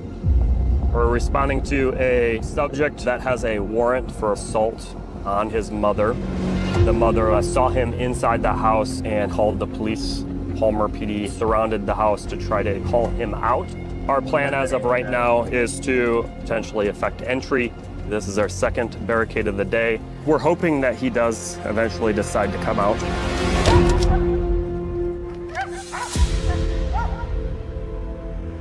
Palmer Police Department, I need you to exit the residence peacefully now. Our suspect's criminal history includes assault, second degree, DUI, assault 4s. He does have a previous resisting arrest or barricading out of Anchorage. He's definitely been involved in this process before. Please just come outside with your hands in the air and surrender. If you do not comply, you may be bit by a dog or otherwise injured. I don't want to see that happen to you. There are more of us coming. SWAT has been approved and they are on their way. Seen him walk past the doors and windows several times, so he knows we're outside. He's got a position of advantage. He's got access to potential weapons. So it's just all around a bad situation, and certainly we could make it worse by trying to go in hastily.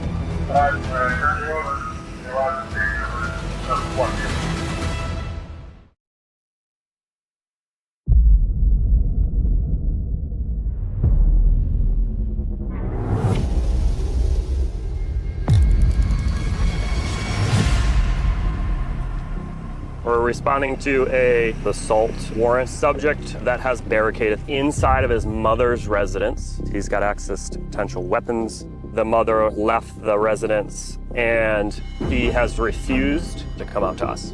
So right now our snipers are getting set in location. If our suspect does not comply, SWAT will breach the front door. Bearcat arrived on scene, which is our armored vehicle. We're gonna get a couple of members inside and we're gonna start working on door breach.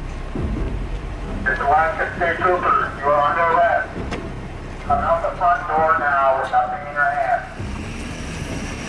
Come to the front door and talk to me.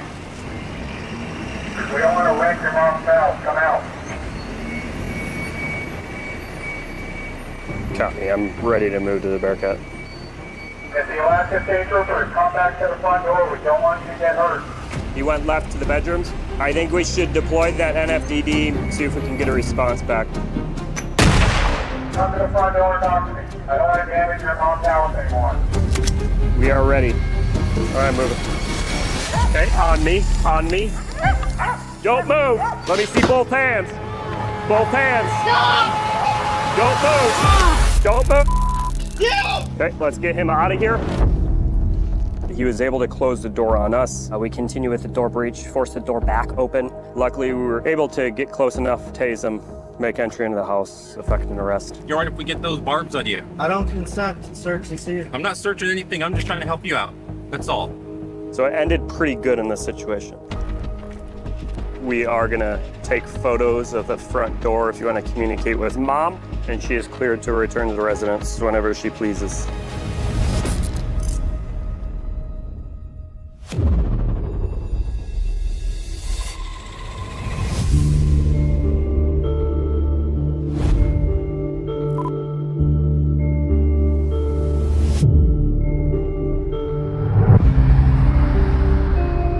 Just do me a favor and keep those speeds down low for me, okay? We've gotten reports of some moose on the side of the road up a ways. All right, so enjoy the rest of your trip. My name is Sergeant Brian Haley. I've been with the troopers for going on 15 years now. Solstice in Alaska, when there is that much daylight, we're just constantly taking calls. We got a report almost a week ago now of a really bad assault that took place. The suspect got a pickaxe handle and struck the female victim in the head. Also, while she was trying to get away, he actually got a hold of a mallet and hit her across the head again. Ended up breaking her arms, breaking her legs. She was unconscious for about 3 days. Almost been a week now, and she's still in the ICU, just barely able to talk. We know who the suspect is, but we're still not sure of his location. We've since gotten some information from her of where this assault might have taken place. So we're gonna head up there with a couple other troopers and do some recon. We're just looking for anything to corroborate her story. And these are the exact description of the clothes that she gave. While she was running away screaming, the suspect was chasing her down and tore it off of her. So it was a pretty violent assault. Looks like there's possibly drips of blood right here on the rock. She said he drove up with the pickup truck, put her in the truck. She thought she was going to be driven around until she died. I think that's all we're gonna get out here. I want to get out of this blood. Yeah, this is a hell of a case, guys. It was a shot in the dark, but we ended up determining that it was a location. This is way too much just to be a big coincidence.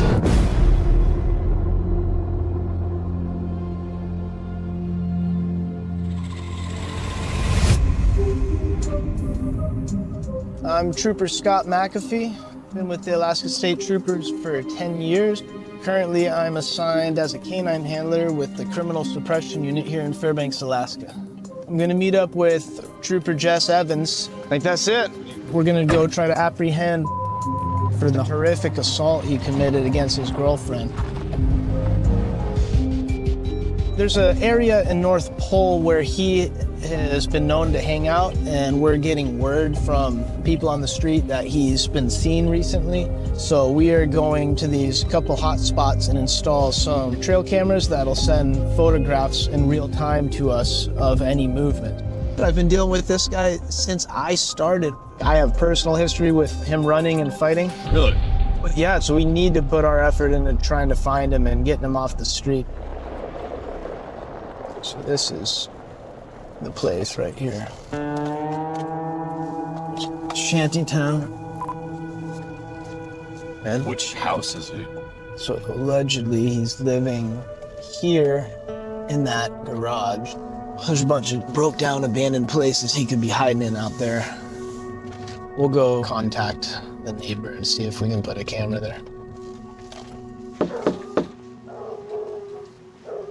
Hey, sir. How you doing? Good. Hey. You come out. They get kind of loud. Oh, okay. Hey, Trooper McAfee with State Troopers. How are you doing? Hey, we're recovering from your shoulder surgery. Oh, dang. We're looking for a guy who's got a warrant. His mom lives across the street. You mind if we put a camera on your property facing that way? All right, cool. Anything to get that guy. Okay, sounds I'm good. willing to help you all out. That's what I figured. You know, most people want these guys. I broke my shoulder. Oh, really? Yeah. How do you do that? Well, I confronted him over on his property, and because he was screaming like a child. Yeah. And I woke up on the ground, broken shoulder, Oh, dang. contusions in the back. But you don't mind us setting up some gear then? I don't mind that at all. All right, appreciate you. Yeah. The public's very supportive of what we do here, which makes it a great place to work. Arming in 10 seconds. There we go. Camera 1 installed. Well, thanks for your help letting us set that up, and we'll probably leave it there for a couple days. Anything you guys need, a ham sandwich or whatever you need, I'm here. Appreciate you. Yeah. No, seriously, thank you guys. Thank you. Yep. Nice to And talk to you. We'll see you again. All right, take care. Good day. The community here in Fairbanks, they support the state troopers. They're happy to help, and we love working hand in hand with them.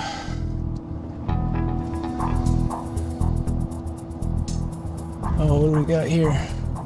Cops out with somebody. Let's see.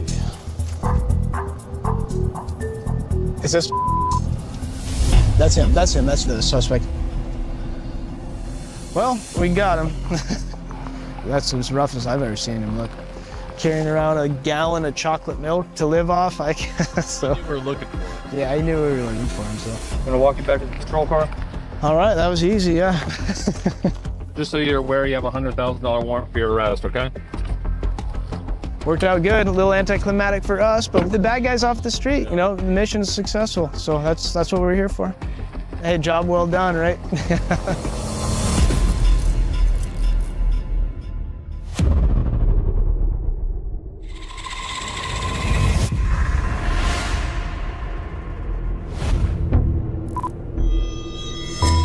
Name's Trooper Cody Haley, working out of the Wasilla/Palmer post here in Alaska. Our patrol area is the size of West Virginia. You need to be able to handle yourself more than in most areas of law enforcement. One mistake out here could be the difference between life or death. Back up for you. Shot with a suspect. Felony level amount of stuff. We have 2 people chasing. Let's go ahead and request AST assistance. Like 30s to 19 on WPD. I requested AST's assistance to apply some spikes, so we're heading towards Anchorage right now with the pursuit. Crossing the bridge, southbound. Speeds are at 100. Passing higher. WPD and AST are both currently in pursuit of the vehicle. We'll catch up. I'd rather be number 3 if I can. And for I'll take number 1, 14 if you want to take number 2. Our job once we get there on scene is to probably be the 3rd or 4th car in the vehicle pursuit. Somebody else will pit it. We're going to try to lock in the vehicle, make sure it can't move, and hopefully safely resolve this without any injury. Looks like one of the passengers is throwing clothes out of the vehicle now. They're throwing stuff that hit my car. Be careful of that. Looks like they're throwing all the evidence outside of the vehicle, trying to destroy any evidence. Go ahead and pivot. Let me know when we get any answer from APD. We're heading towards APD, and generally they'll help us with spikes too. APD is advised to anyone not approved. Let's go back off and turn it down. The vehicle's continuing to throw stuff out after we just continue. We don't have the ability to terminate the pursuit in any way.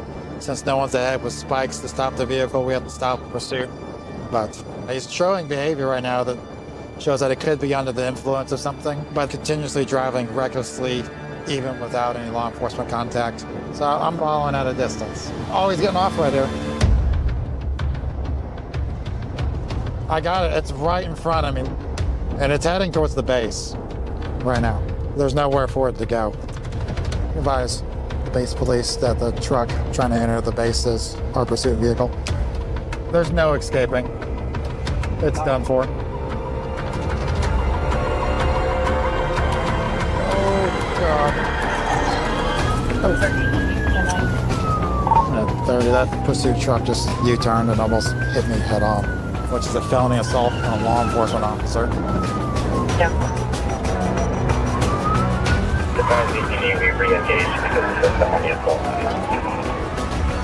At 10-4 vehicles, now in oncoming traffic, I'm backing off a little bit.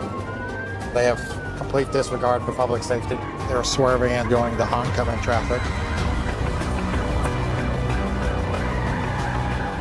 All units in the traffic pursuit, APD and refusing to assist. Let's try to pit it here on C Street.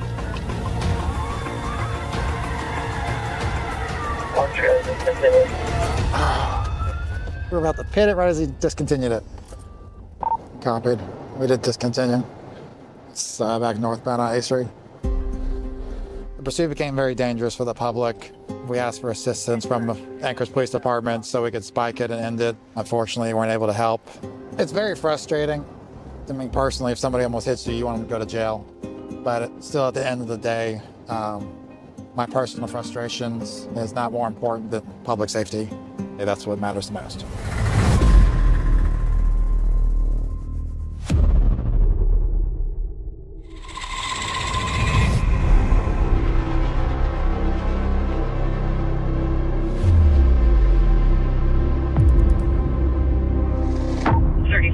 Clear to copy as suspicious. Good. I'm Trooper Parker with the Alaska State Troopers. The stuff we see living out here is like postcard worthy. It's so pretty, it looks fake. I remember my second day in Alaska, I'm driving with my wife and we see this jet black, mangy looking dog. I was like, man, that's a rough looking dog. And my wife's like, that's a wolf. We've had calls and issues with kids getting stomped by moose at the bus stop. So beautiful stuff in Alaska, but you know, with the beauty comes the danger. 34, our caller thinks she found a human hand on the ground. It has 5 digits, but no claws. 10-4, 10-19. Not the first time we've gotten those calls, so a little suspicious. 1B, 34.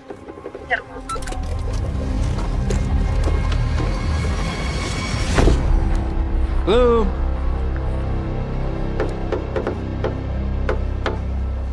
Hello. Hey, state troopers. So down the street, can we walk? Sure. That's it right there. Is it that black thing? Yeah. We noticed it because there were flies swarming around it. God forbid if it is a person. I want to get photographs before you touch anything. Not very often you find something like that. I don't shy away from blood and all that stuff. I've been a medic for many, many years. So for me, it's no big deal. Looks like the foot. I mean, you had the heel right there in the metatarsals. Let me put this in the bag because I'm not putting this in my car like that. So obviously it's a foot, it's a bone, but it's animal, little black bear cub. Cool. Didn't have any claws on it, but same size as my foot. It is something because we get these calls a lot, you know, it's like, oh, there's a human remains, but no, it's a bear. If nothing else, we got something that is gonna upset other folks out of the roadway. May not be glamorous, but it's fun. I'm having a great time.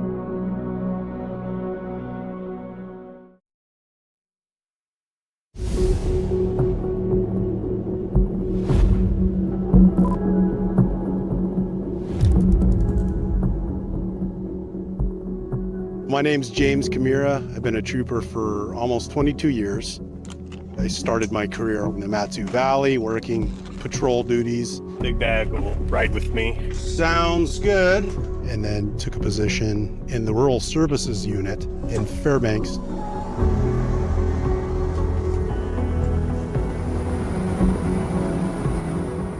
Today we're doing some follow-up on an arson investigation that we received a few days ago. Our kind of marching orders are to spend our time in the villages and the communities because there's so few troopers and village police officers. We try to make a presence the best we can. Sometimes we drive, we use snow machines and four-wheelers sometimes, and a lot of times we use small airplanes. However we have to get out there, we get out there. This house right here, was in the back. So underneath the boxes were all lit on fire and it was starting to climb that wall and you could tell something had been dumped on it. Well, you can still smell accelerant. Gasoline here, so. Right. So you came over here and a bunch of community members put it out? Yeah, they put it out pretty quick. All right. Yeah.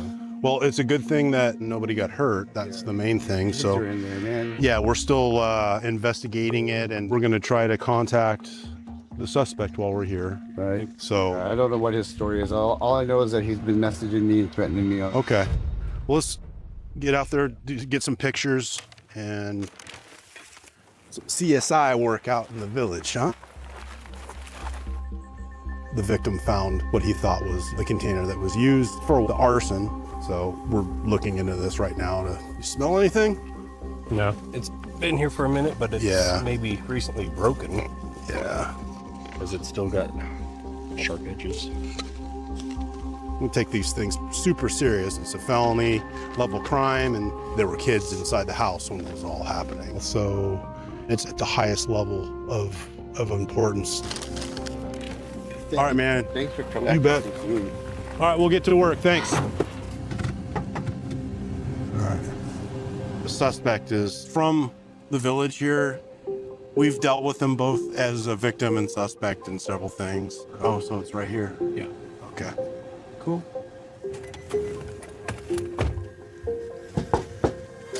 Yeah. You want to join me with you? Yeah, yep. Hey, what's up? Where were you when the fire transpired there? That fire? The fire, yeah. Yeah. So what do you know about that? I know that is saying that was me that made that fire. Oh. I wouldn't do nothing like that. Okay. So there'd be no reason why we'd find any evidence linking you, or nobody would see you like running through the woods or anything like that? That's crazy. Okay. When was the last time you've ever been over there to his house? June 27th. That is the last time I would go over there. Okay, so you're pretty specific about that day. Yeah, because he kicked my ass and told me the next time I see you, I'm gonna still square you up and stuff like that. Okay. He's just crazy. Okay. So yeah, you've had a beef with him for a while. Yeah. Where were you when the fire started? Oh, it was up there at my dad's. Okay. Yeah. Who was at the house with you? My mom. Your mom was there. And is your mom over there right now? Yeah. Yeah, let's go talk to mom real quick. Do you remember the day of the fire? I just remember Gladys said there's fire over. Okay. You were here when you heard that on the radio? Yeah. Where was Kevin at? I'm not sure where he was. He just came back on a four-wheeler and he just went down to the baseball field. Was he by himself? He was by himself. Okay. Well, thank you. Okay. Let's talk to Kevin again and clear this up. All right. He's got some explaining to do. Hey, Kevin. You mind just talking with us out here? So basically what we're trying to do is trying to get a corroboration for you, an alibi, right? And we're having a difficult time doing that because it seems like it's not adding up from what you're telling us and what your mom's telling us. You think he did it? I don't really know. I don't think there's really enough to. There's not enough. Him on anything. Yeah, I know. It's frustrating.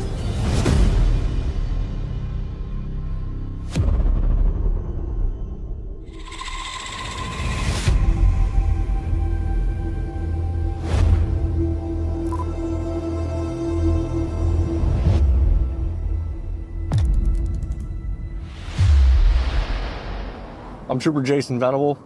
Been with the Alaska State Troopers for about 2.5 years now. A lot of the residential areas we have out here are different than what you'd see in the lower 48. Here in Alaska, people tend to have a little bit of land, and your neighbor is definitely a neighbor, but they might not be in shouting distance to you.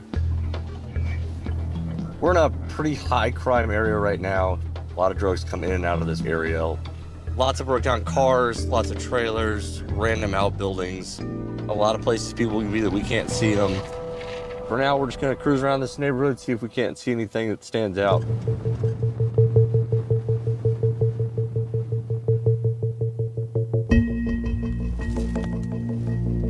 The guy parked on the road. He doesn't want to look up at us. So we're gonna stop out with him and have a chat. Magnum 48, I'll be out with a white GMC, white male, orange shirt, getting out, walk away. Hey man, come here.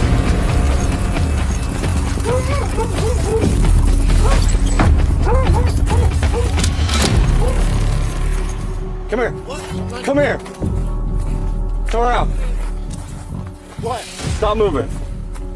What'd you come in here and throw? Stop moving, put your hands on your back. Separate your feet. Separate your feet. Do it now. Get on your stomach. Do it now. 1B48, you hit your emergency button. 48, 1 detained, step it up. 1B48, I copy 1 detained, step it up. Can I have any unit head to... Sit up. You know why I came to talk to you? No. Parking in the road. And you saw me turn around and came running here to throw something. I didn't. Sit down. Okay, I'm sitting. On your butt. This is your hat, right? Yeah, it's my hat. Okay. Okay, I'm putting it on your head so you don't lose it. Thank you, sir. What's your name? 48, I'm out. Yeah. All right, yep. Look, there you go. I don't have nothing. I'm dope sick, and that's it. That sucks, man. The cavalry is almost 1023. You took off running in this well-known property that we have a lot of drug-type issues. I'm alone here on the ground with a dude surrounded by metal. It's a big danger factor. Our radio's pretty spotty and end up having to activate my emergency button just to let people know, like, hey, I need serious help right now. Anything else on you besides? I saw you got keys, money. Anything else in your pockets? No. No knives, guns, machetes, hand grenades? I don't have. My ID's right there in my phone. Okay. You can search my car too. We just hang out with him for a second? Oh, I'm not doing nothing. I'm just looking at my car. Car's fine, man. You want to just pull stuff out of his pockets and then put them in the car? Watch your head, watch your head.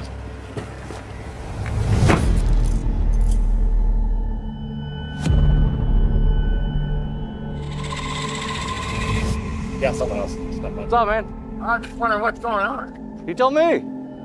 How come dudes are showing up at your house and running from the police? What the Are you the owner of this place? My mom is. Oh, okay. Dude, your guy here showed up and wanted to run from you. What's he say he came here for? Dope. Why? He said he's dope sick and he's trying to find some. Can I smack him around a little? Yeah, no. We're here a lot, so maybe we should change some things. This car's not involved here? I mean, you can talk to me if you want to, but... Hey guys, I'm Trooper Evorski, the state troopers. Just wondering if you guys saw anything today. We saw the officer chase the guy in the cemetery. Okay. And what's your name, sir? NCIC 46, 2729 times 2 witnesses. And name and date of birth for... On probation for escape in the 3rd, notify when contact. Okay. Trooper Evorski contacts the probation officer asks for a search of the person. Hey, can you step out for me, please? Your probation officer just wants a search of your person done real quick, so here. There's something here. Alright, just keep your hands up for me. During a search, he found a loaded syringe with a brown substance. What's in the needle? I'm not sure. I picked it up. Come on. I picked it up in the street, actually. Alright. Sure. Alright, you're not under arrest, but I'm going to detain you, okay? Get you on your back for me. My test is going to test positive for heroin or fentanyl.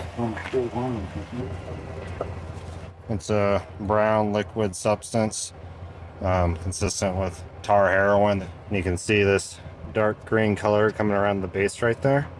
So that's a field test positive for heroin.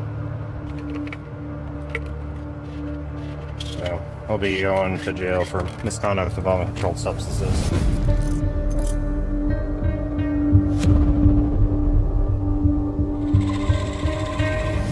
Was the second person we found more controlled substances in her vehicle. It's my dabs and stuff. This is tar heroin, and this is crystal methamphetamine. Can you just walk this way with me, Tony? Right.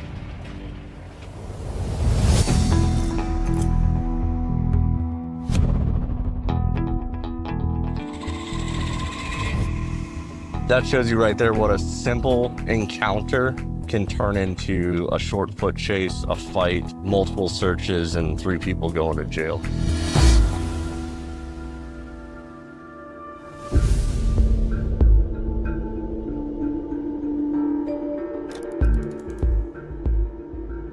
I'm Trooper Wesley Booth. We're currently working night shift. It's 4:30 in the morning, and with the sun not setting, people being up all day, the constant daylight absolutely contribute to people's mental health or exaggerate underlying things that are there.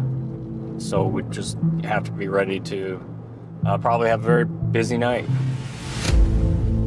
We have a gentleman calling in, and he said people had marched him out of his house at gunpoint and that he's just sitting in his front yard. And like we all know, everybody in Alaska has a gun. So that is always something to keep in the back of the mind. We're gonna go try to make contact, see exactly what's going on, but of course be cautious. We just have to assume he's probably gonna be armed with something. Ready? Let's try to stick to the trees and just try to listen first.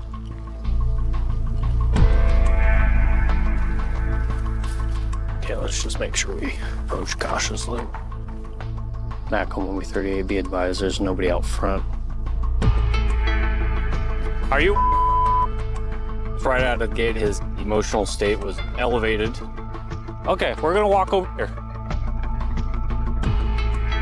And there's people inside with guns. Yes, okay, they walk over here. watched them hold me at gunpoint. They put a 45 in my face and told me they were going to have to kill everybody. Okay.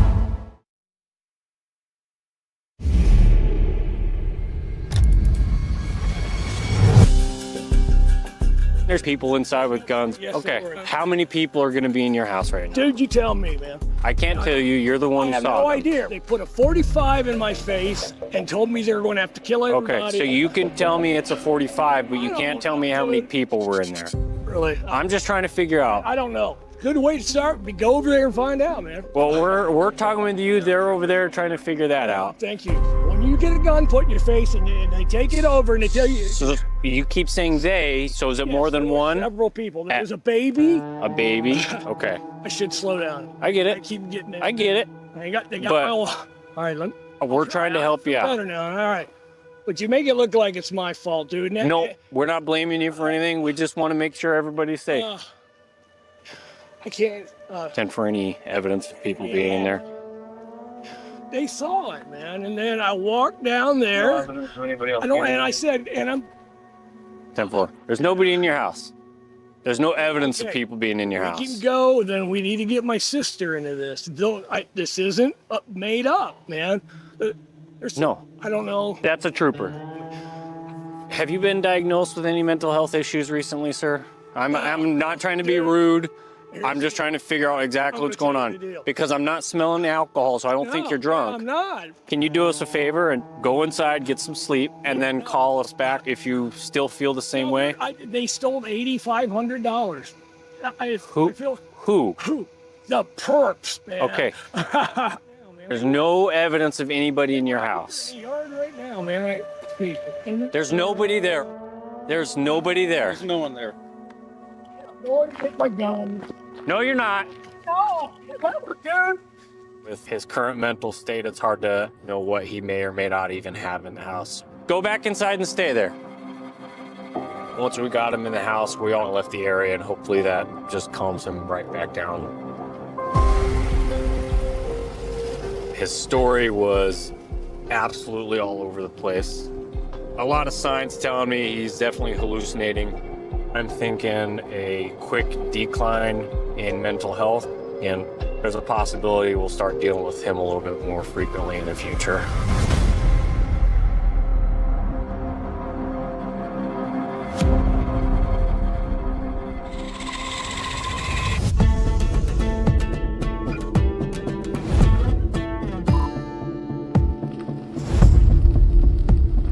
I'm Trooper Trevor Norris. I've been a trooper for almost 4 years now. We're headed to a village today from Bethel on our vessel here. Yeah, my partner, Trooper Comfort, good friend, great American. We had a teacher housing that got broken into yesterday and vandalized. It's gonna be about a half-hour boat ride. Hey, I'm just leaving Bethel and headed your way. Okay. The village police officers are meeting with us to take us through town. They end up being our local guides and local knowledge. So, you guys hearing anything about this teacher housing break-in? Yeah. What are you guys hearing? They're starting to hear rumors in the village of who it might have been, so we're gonna follow up on that. This house, one we're going to now, is supposed to be pretty tore up from the vandalism. I'm a high school teacher in the winter, and then for summer and Christmas break, I work as a TPU. It's broken teacher housing. It's really disappointing. It makes me think that my teacher friends aren't going to want to come back. The entirety of the house is destroyed. Every surface has got fire extinguisher dust on it and urine. There's a spray painted phallic images on the walls. Everything's just scattered everywhere. That is a mess that I don't want to be the guy cleaning up. Those are pretty small. Okay. Right here, there's a couple footprints that appears this is probably a juvenile. So we have two suspects. Both appear smaller footed. So I'm gonna go talk to their suspects. Young here was one of the fellas that went in there. Did you see other boys? Huh? Yeah, my brother's right. As we've been talking to each person involved, they keep mentioning more names. My uncle. Who's your uncle? That's all I know. Okay. Who all was in there with you? Just my friend. Only two. And what did it take? My uncle. Okay. Well, this has quickly turned into most of the children in the village participated in this teacher housing takeover. We were able to recover a Nintendo gaming device, but we're talking $5,000 to $10,000 for damage. In a situation like this, it's just not feasible to take 15 to 20 juveniles back to Bethel, all through juvenile holding